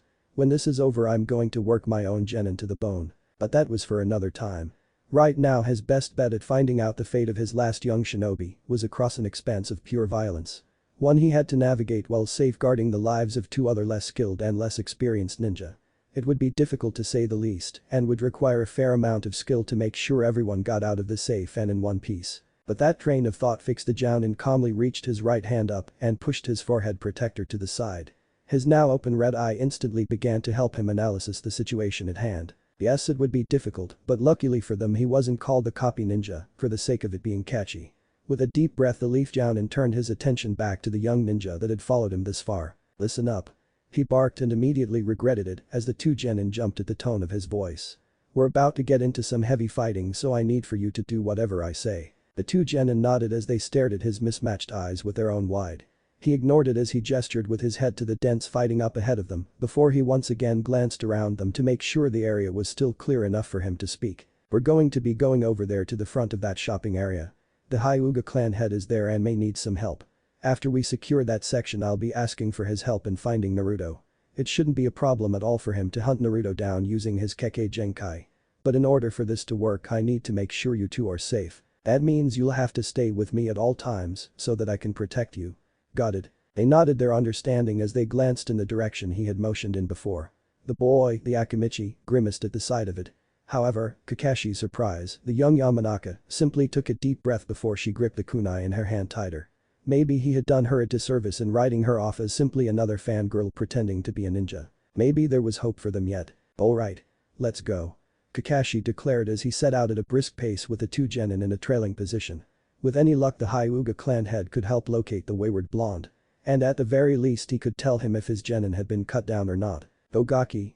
Go. Naruto ignored the shout from the white-haired shinobi as he leaped from his position on top of the toad summon. Flashing through a series of three seals mid-air, the blonde touched down before instincts drove him to the left in a roll across the ground. He stopped on one knee before he turned his attention back to where the shuriken that had nearly skewered him had came from. He turned his palm to the rapidly approaching sound Kunoichi. Fuetin. Tatapa. Wind release. Great breakthrough. The chakra-infused gust rushed across the distance and slammed head-on into the approaching ninja. To her credit, she was prepared for the attack and crossed her arms to shield her face, as chakra had her firmly anchored to the ground instead of uprooted like the blonde had initially hopped for.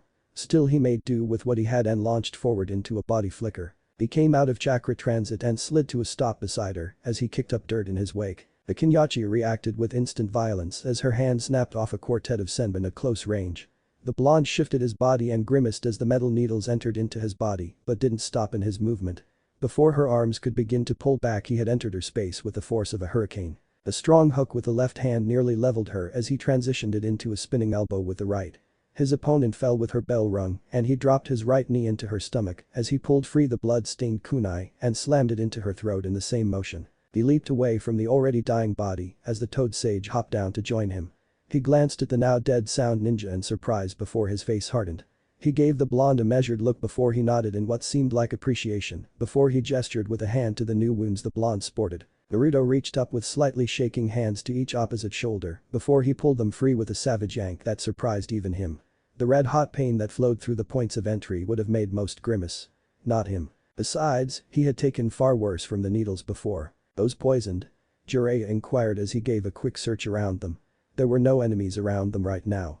No doubt the sight of the giant toad that had began to wreak havoc on the invaders was more than enough of an indicator as to who they were actually dealing with. Naruto looked at the blood-stained tips of the metal spikes before his now highly sensitive nose twitched. The Toad Sage watched fascinated as the blonde sniffed them before tossing them to the ground with a shake of his head. Don't think so. Didn't smell like anything but blood. The blonde replied as he rolled his shoulders in an attempt to mitigate the pain. Not going to slow me down anyway. The Sannin shook his head. Answers like that are what get you killed, kid. He chided the young shinobi before him. To his surprise, the small blonde met his gaze head-on. If I died defending the village, I died doing something useful, right? Or at least that's what they say. The genin challenged with defiance clear in his eyes. The man opened his mouth to reply before he closed it. True, that was what they said. And it's what was expected of him as a Konoha shinobi, no matter how much he claimed to hate this place. At least he was able to remember that much. But even still, Naruto. The Sannin began as pinned him with his stare. Don't let anyone tell you you're not a damn Konoha shinobi. You've more than proven your worth on this day. No matter what you choose to do with your life, be proud of what you've accomplished here and now as you fought and risked death along with your comrades. The blonde was surprised by the words. Unable to say anything in response, he simply stared back at the man.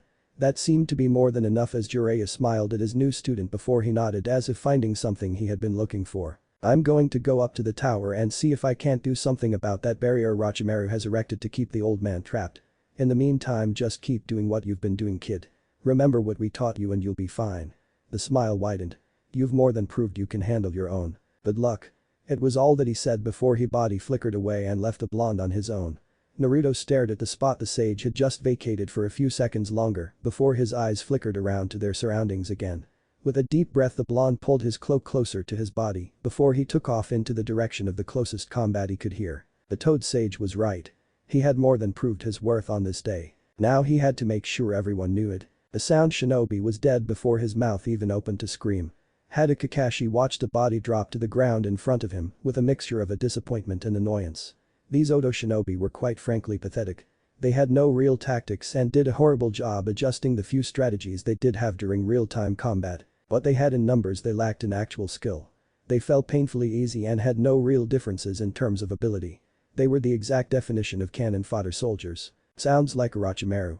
He thought as his arm shot forward into a savage right jab that broke an approaching ninja's nose. The battle, however, had still been raging on for over 2 hours, already due to the sand shinobi scattered about. Although the Suna ninja did not have the sheer numbers the Odo troops boasted, they instead made up for that with actual skill.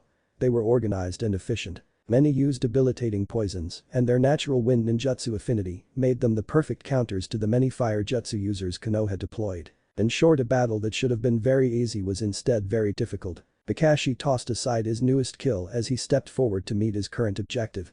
The 2 Hyuga clan members had also finished with their last group of opponents. The Jounin's mismatched eyes took in the form of the younger of the two, panting and sweating. If what the people said about the exam had been true, the fact that this boy was able to stand let alone fight said volumes about his strength of will. And judging by the way he had handled himself despite having to be exhausted and bruised, the Jounin could easily see where he gained the title of genius. And Naruto was supposed to have somehow beaten him. The older of the two turned to face him as he approached with the 2 young genin he had been escorting trailing behind him. In comparison to his younger companion, the Hyuga clan head was a picture of calm in even this time of crisis. His long hair was still in perfect condition, and the only way you could even tell he had been in a battle was by the slight sheen of sweat on his forehead. He carefully stepped around the dead bodies around him as he met the copy ninja halfway. "Haddock-san." He greeted with a slight nod of his head before his eyes moved to the two genin behind him. "And company." "Hyuga-sama." The jounin responded with a slight bow of respect. "I come to you in need of your help." "I need Byakugan." The man cut in. "To find your genin." "Uzumaki Naruto." Kakashi frowned before he slowly nodded his head. "You know of my request." "It wasn't hard to figure out." The man replied. "As a jounin sensei, one of your first thoughts should be focused on the safety of the young ninja in your command. To be honest, I would think less of you if you hadn't been looking for him. And as luck will have it, I did see your genin not long ago." "You did?" Kakashi latched on as something in his stomach had loosened. Naruto was still alive. "Is he well?" The Hyuga clan head snorted. "More than well. He felled several of the bodies in this area himself." The jounin blinked his discolored eyes before he took a moment to turn his head to the area around him. Naruto had been fighting out here. And succeeding. The idea alone was staggering. Just what the hell had Ibisu taught him? "He assisted you?" he asked cautiously. The man nodded. "Yes. And did a fairly good job of it. You train your genin well." Thank you." The jounin said, still stupefied. "Did you see where he went from here?" The Hyuga nodded again. "Yes. We were about to engage a group when they were all cut down before any of us could move.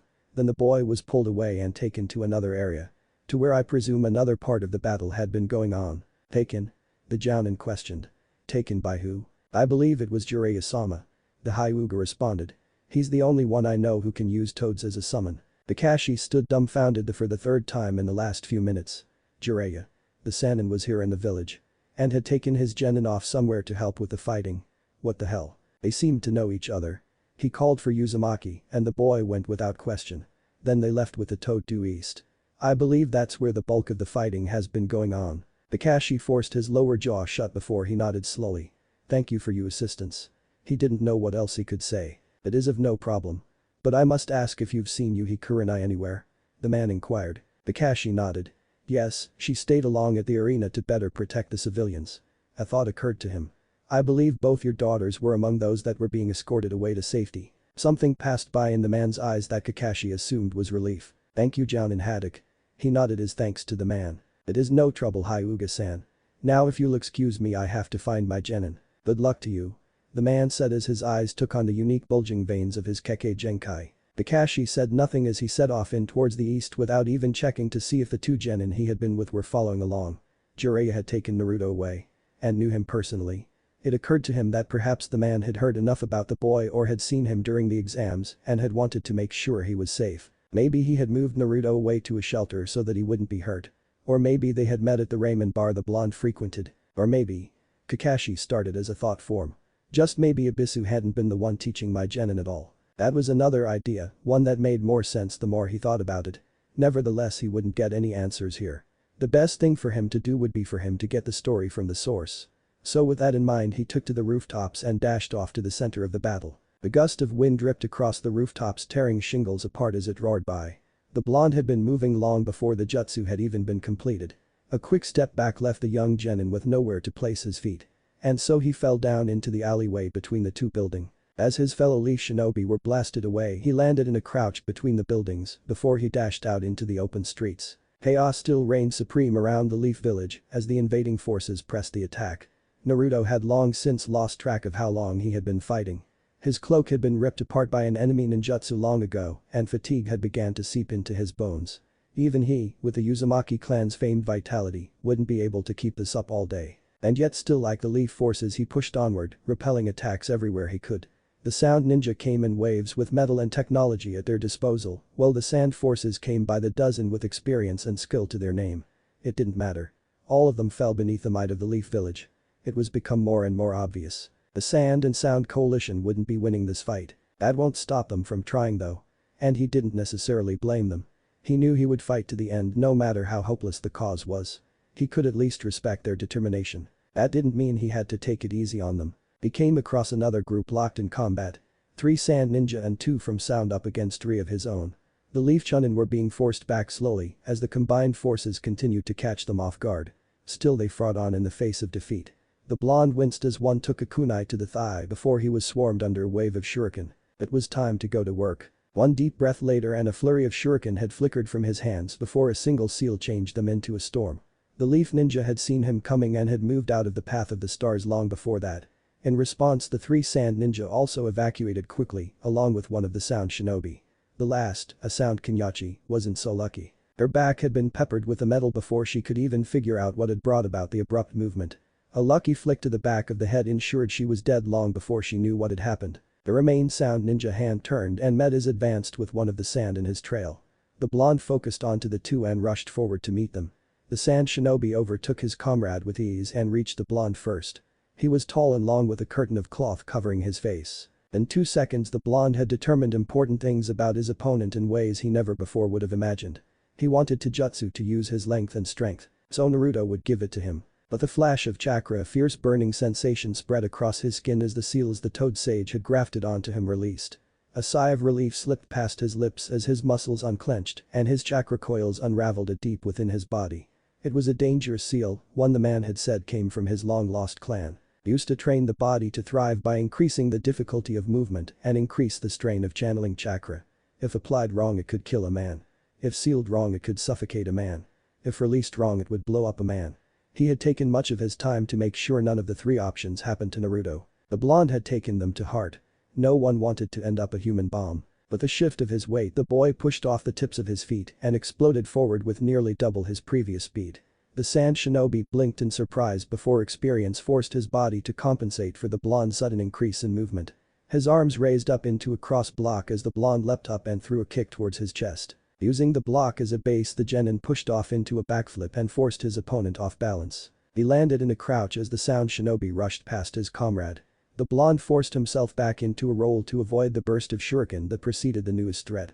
He was back up onto his feet with a wide base by the time the sand ninja reached him. He ducked under a swing and twirled his body to the side to avoid the follow-up knee before he dropped back down to the ground. Using his hands to balance, the blonde extended his right leg before he performed a textbook leg sweep that dropped his opponent to his knees. Movement out the corner of his eye forced the blonde to evade rather than strike his downed opponent. He fell completely forward onto his stomach as the minor wind ninjutsu tore through the air. The edges of the technique ripped at his clothing and back, and the genin was forced to bite his lower lip in an effort to keep from crying out. By the time the ninjutsu was done, the sound ninja that had been on the ground next to him had regained his footing. A single cross seal later and a cage bushin was used to replace him as a kunai was slammed into his back. Wincing as the memory reached him, the blonde created another single from his position behind an overturned stall before 5 hand seals allowed him to nearly silently sink into the road. With a surge of chakra he moved the earth and stone from his path as he traveled underneath the battle ahead. Using the vibrations as a guide he found his target and pulled himself free at the same momentum his clone knocked his opponent to the ground. Oten. Shinju Uzanshu. Earth release. Double suicide decapitation. His hands wrapped around the sound shinobi before he even knew what had happened.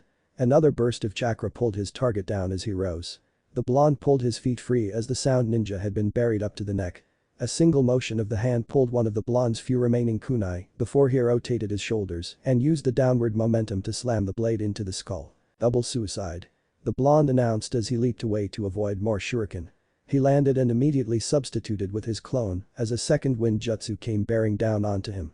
A body flicker later had closed the gap between them while the blonde flipped through a flash of his own seals. Gyuiten. Repushu. Wind release.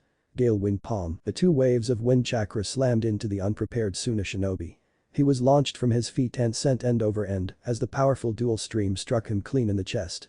Movement to the side stopped the blonde's follow-up attack short and he instead took the time to watch as the remaining wind from the technique caught the small stream of fire and expanded it with oxygen. A newly formed fireball caught the sand shinobi by the time he hit the ground. Forcing himself to ignore the horrible smell of burning flesh and the screams of death, Naruto instead turned his attention to the 2 other leaf ninja in the area. They seemed to give him a long measured look before both nodded in his direction and took off. The blonde remained standing for only 1 second longer before he too moved towards the rooftops, only to be hit head-on by a full-powered wind ninjutsu. The attack threw him through the air and through a nearby window. Glass and pain were all that he could remember from his trip as he fell to the ground in a roll that only stopped after he hit a wall. A groan escaped his lips as he began to bleed out onto the floor. Driven by the idea that a follow-up could come at any moment, he forced the pain to the back of his mind and made his tired body move. The sound of cracking glass caught his attention and snapped his head up. His eyes traced the form of the man who had attacked him leaning casually in the window frame with one foot in the room. It was the same sound shinobi from before, the one who he had avoided by diving between the buildings. The last he had seen of the man before he had disappeared, there had been 3 other leaf shinobi stepping up to take him on. Obviously they had failed. "Well, looks like I found you, little rat." The words were condescending and detached. They made the blonde's blood boil. "I wasn't sure where you had gone that quick." The genin had pulled himself to his knees as the man had been talking. He sat up onto his heels as he took a deep breath and rotated his shoulder. Pain flared all around his body, and he came to realize quickly that the glass that had hit his back had cut him deep. "And so you just chose to track me down?" The man smirked. "Right in one. I don't like it when my prey gets away." "Ah." The blonde began as he took a deep breath. "So you're that kind of guy." He forced himself up to his feet despite the pain and took a good look at his new adversary. His head was beginning to throb and the day's effort was quickly starting to catch up to him. But still he knew he was far from done. The man stepped fully into the building. "Not really. But Lord Orochimaru told us about you. Said you were a useless and talentless idiot, but he would make sure the one who brought you his head would become one of his greatest jounin."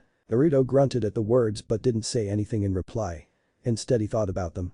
That snake bastard had put a hit out on him. Guy was really becoming a pain in the ass. And then a stray thought slid into his brain. One of his greatest jounin. He repeated as he stared at his attacker. He took in the man's attire and hightailed again. "Don't tell me that weird snake guy is your village leader." The smirk instantly shifted into a sneer. "Lord Orochimaru is a great and powerful shinobi. And you aren't even fit to talk about him with your filthy tongue." Each word was ground out with pure disdain dripping by the letter. Naruto bit his lip as a wave of anger took root. This bastard had caused him so much trouble in the short time since he had met him during the second portion of the exam. Still he focused and took a deep breath. It wouldn't do for him to get angry. The hokage had showed him the hard way what happened when someone couldn't control their emotions. It made them sloppy. And sloppy got them killed. Anger made you sloppy. "I don't really care what paleface is like. He's still a weirdo." The expression has shifted into a grin. "And for some reason he seems intent on attacking little boys. Kinda peculiar, no?" That seemed to do it. The man's face seemed to go stone serious for a second before he exploded into motion. Naruto barely had a chance for another breath before the man had entered his space.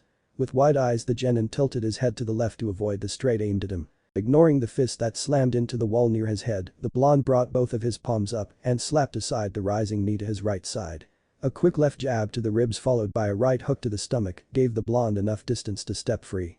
A cross seal later and a shadow clone stepped forward to meet his opponent as the blonde took the time to put distance between them. A flash of 5 seals later and Naruto's overused body strained as he shoeshined out of the building. As his clone dispelled after a particularly violent bout of taijutsu, the blonde flashed through another set of hand seals before slapping his hands to the ground. A small bulk of dirt rose to form a small barrier to divert a blast of wind. The blonde bit his lower lip as he successfully deduced how the man used the technique so many times in rapid succession. He's got to have those weird pipes in his hand. His mind warping back to the preliminary rounds as he formed a quick 3-handed sequence and began focusing his chakra. Like that guy in the exam. His train of thought didn't get much further than that. Newly trained instincts had his body in motion long before his mind had even caught up to the movement. The snapped kick that had been aimed to his face had been neatly avoided by a cross block. Using the force to roll back for distance, the blonde quickly leapt to his feet before he engaged in a fierce taijutsu match. He barely slipped past a jab aimed for his face before he retaliated with a slap to the offending limb. Intent on using the slight opening created, the blonde darted forward before he was forced to abort as his adversary turned the tables with a quick kick. The blow caught the genin head-on and nearly toppled him over as he slid back. He quickly grabbed his stomach and hunched over in pain before he remembered his sudden danger. His eyes snapped up and met the now deranged and victorious smile presented to him. "Shit. Zankyuha." Decapitating airwaves. The Sannin had turned around long before the Jounin had even reached a full meter. With experienced eyes, the elder shinobi looked over the copy ninja and his younger entourage. With ease he looked over the man's trajectory and judged that the man had been searching for him for quite some time. Once he had drawn that conclusion, it was painfully obvious as to why. "Jiraiya-sama."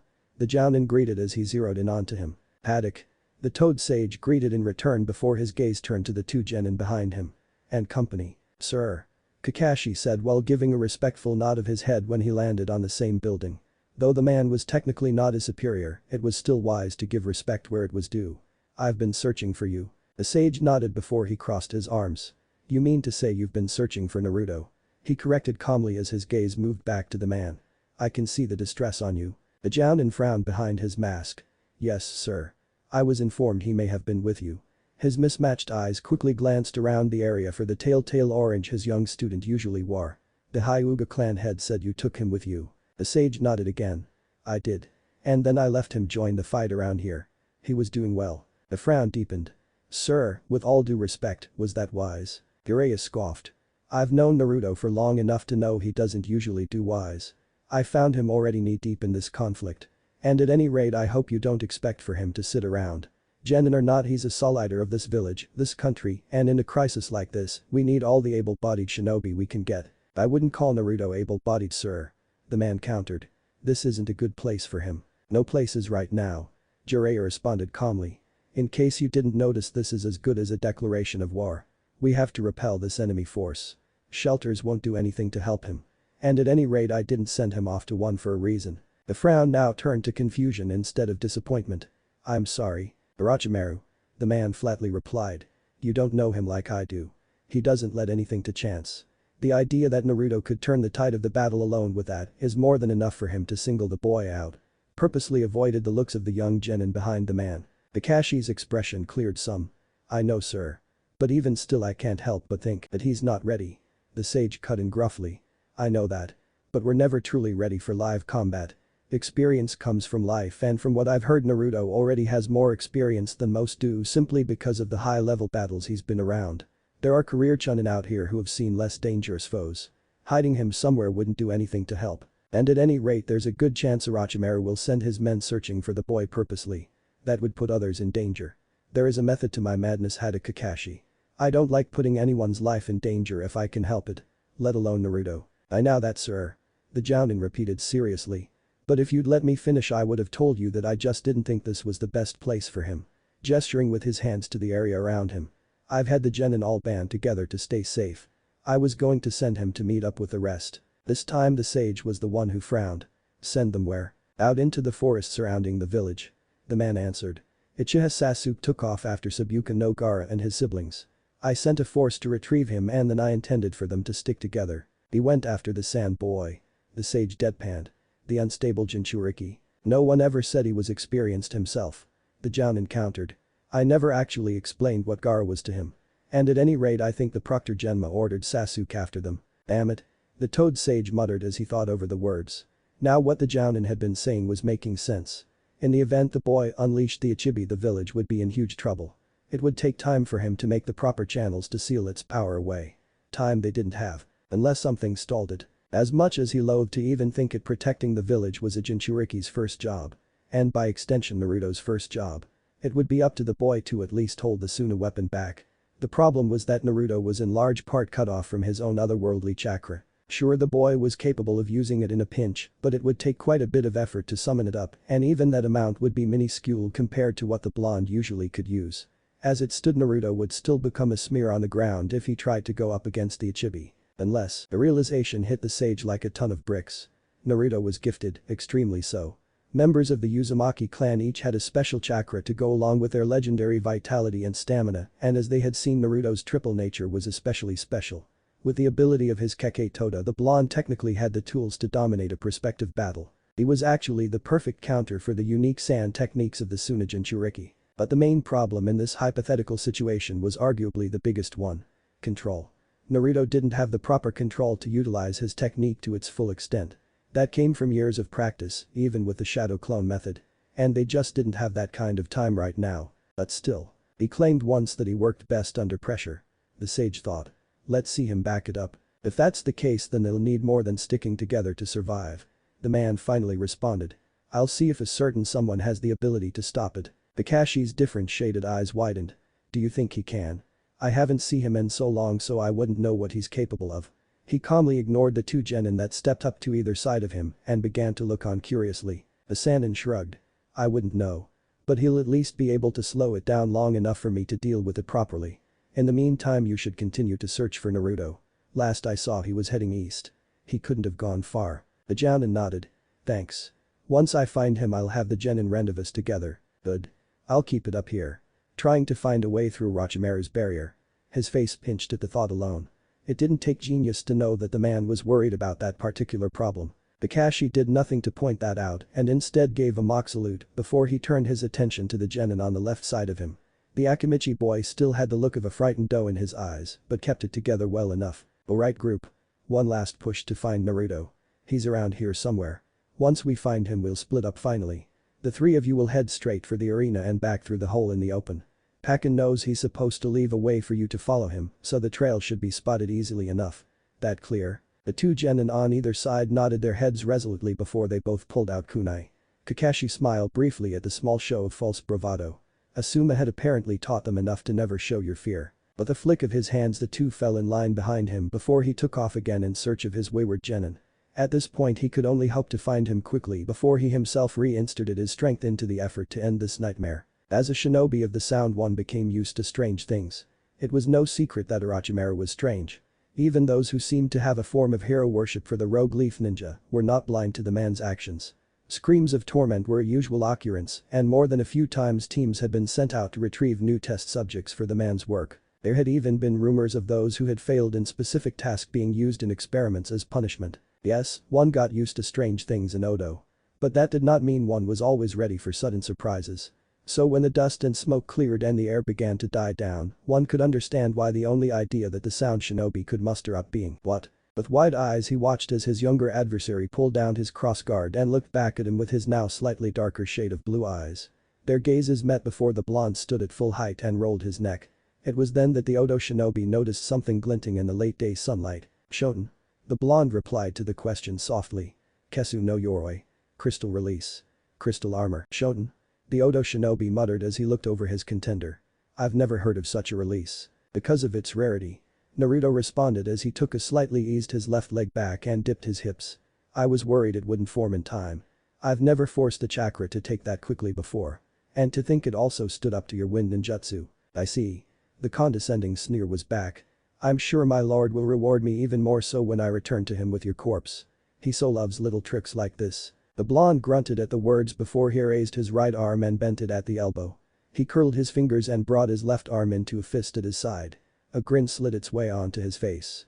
If you like that trick you love the next few. There were no more words or warnings, the two shinobi simply blurred into motion.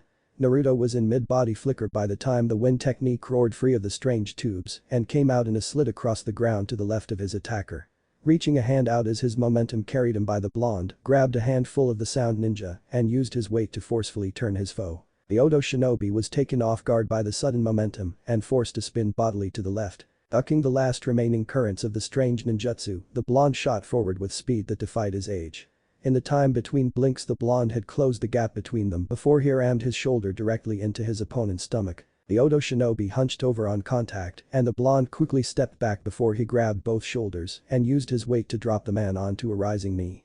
The sound of snapping teeth brought a smirk to the blonde's face as the Odo shinobi's head snapped back from the force. Never stopping his attack the young genin quickly transitioned his body to the ground into another leg sweep.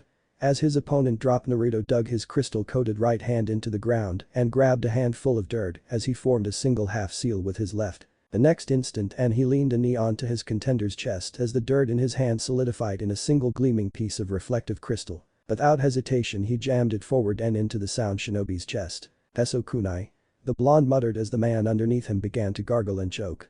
It briefly occurred to the blonde that he must have punctured a lung with his stab before he banished the thoughts and stood. With only a single glance more the blonde turned on his heels and began to walk away. It was by the fifth step that something pricked at his senses and newly developed instincts had the blonde moving long before the flurry of shuriken had even struck. A body flicker put the blonde onto the roof of a nearby village as his eyes surveyed the area for his apparent attacker. Where is he? Not to the left or the right. His eyes darting here and there.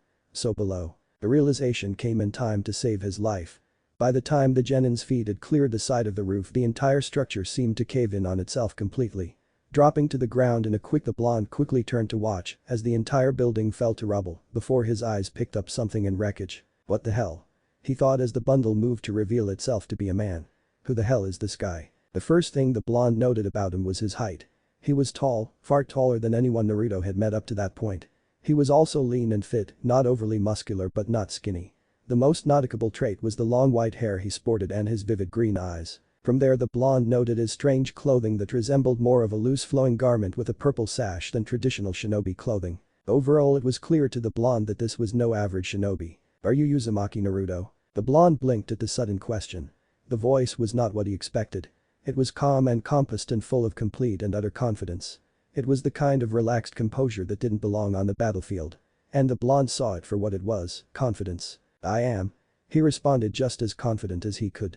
"Can I ask who you are?" There was a brief pause where Naruto didn't think the man would respond before he finally answered. "I am Kimimaro, a chief general in Lord Orochimaru's army."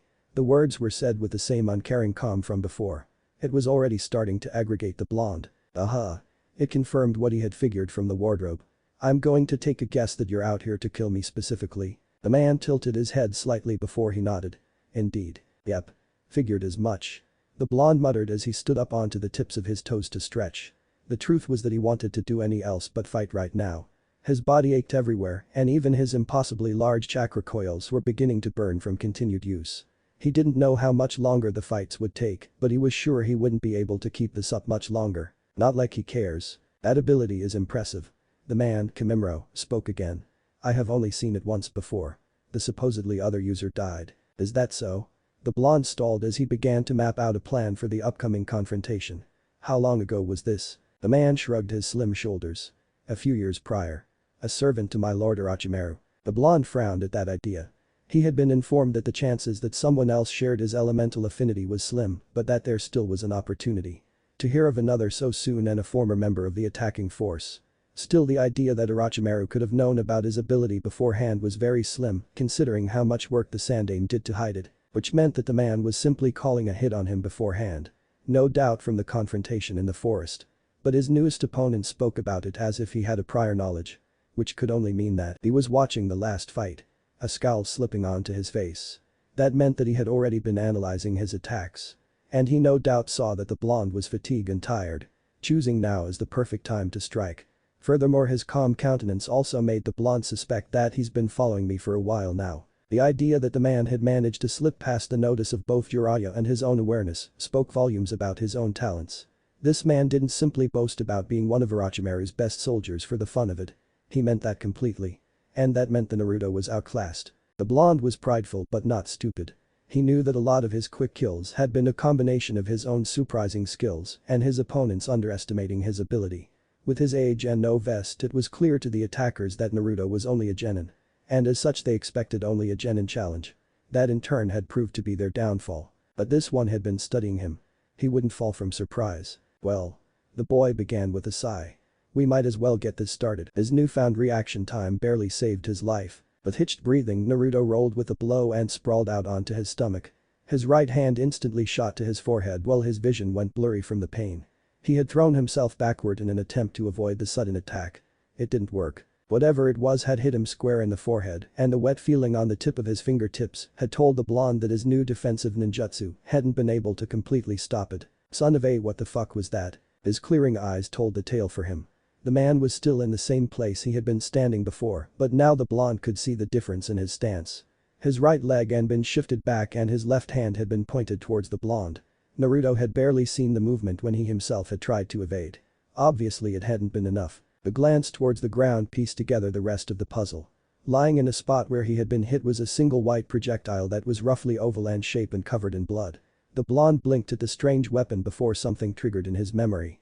He had seen that combination of red and ivory once before, near the beginning of his training session with the Sandaime hokage. From a time when he had been too slow to avoid what had now been a relatively easy strike. It was a bone. Did he? The blonde groaned as he rose to his knees.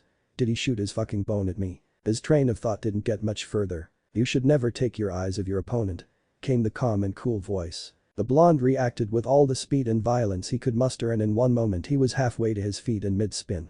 The backfist was calmly avoided with a step back before his assailant slammed a foot into his chest with the force of a runaway beer truck. Naruto felt the air leave his lungs and knew without a doubt that if he hadn't been wearing his new crystal armor, he would have been folded in half like a pretzel. Instead, he was simply tossed backward with a force to completely force him from his feet. He hit the ground with a thump and slid backwards for about a foot before something caught the edges of his vision. Using all the strength that he could, the blonde rolled to the right in time to avoid the follow-up attempt. Forcing himself back onto his stomach, the genin chanced to glance back at his newest adversary. "Are you fucking kidding me?" The astonished blonde muttered with wide eyes. Indeed, the man had been attacking him with bones. like the one coming out of his forearm. It had pierced the ground right where the blonde's throat had just been. A guaranteed lethal blow. With a growl, the blonde forced himself back onto his feet as quickly as he could, while his opponent instead calmly pulled his arm away. The blonde could see that despite the fact an ivory piece of bone sticking straight into the air, the arm had not lost any of its structure. Instead, it looked as if the man had simply duplicated another into its place. Shikatsumiyaku. The man, Kimimuro, responded to the question. Maikeke Genkai. I am from the Kagaya clan who hailed from the hidden mist. With this we became the ultimate taijutsu masters of the village. He calmly stood and turned to face the blonde. I was called the most gifted before our fall at the hands of the bloodline purges. Okay. Naruto replied blankly while his mind raced behind his surprise. He had briefly remembered something about this when he had once asked a toad sage about the other bloodline limits of the world. But it was only mentioned in passing. That's gotta hurt. The man shrugged slightly. I became used to the pain quite some time ago. Ah. The genin slapped his hands together and began to seal. He got as far as the third before the man was on him. The blonde ducked under a swing before he slammed his hands onto the ground. The ground between them suddenly surged upward towards the sky, and the Odo shinobi was forced to step back as the makeshift shield hid the young teen from view. Running on adrenaline, Naruto forced his body into a body flicker as he fled to a nearby rooftop, just in time to watch as the entire wall he had erected had been pierced. Very few shinobi battles lasted past the mark of around 2 minutes. A combination of speed, experience, and surprise were usually the determining factors in who lived and died when two ninja met with the intent to draw blood. More often than not, the shinobi with even a small advantage in one of the two areas generally came away as the victor. It was already painfully obvious to Naruto that his newest opponent had him beat by a large margin in the first two categories. And the fact that he had been studing the blonde's confrontations signaled that he would more than likely not be surprised as well. Which meant the blonde should be dead in the water within the next few seconds. He was going to do everything he could to bust past that usual time frame. With a deep breath, the blonde began to focus on every detail around him. Every bit of training he had gone through with the Sandaime hokage began to flow into his being. Every experience he had dealt with so far had been pushed to the forefront. His arms hurt and his legs were tired, but he was alive, and that meant that he was still in the fight. His sensitive ears twinged as something whistled through the air towards him. The blonde Jinchuriki had ducked long before the bone projectiles had reached his position. In one motion, the blonde had tossed 2 handfuls of shuriken and formed a single seal. The 6 projectiles had become 60 as they raced to meet his attacker head-on. Not waiting to see what happened next, the blonde raced through another set of seals. By the time the Odo shinobi had cleared the wall to see a wave of metal barring down on him, the genin had finished his follow-up wind ninjutsu. Duaten. Tatapa. Wind release. Great breakthrough. The Kagaya prodigy glanced upward as the wall of metal stars accelerated with the force of the wind ninjutsu. With a sigh of annoyance, the elite Odo shinobi body flickered out of the path and further down the street.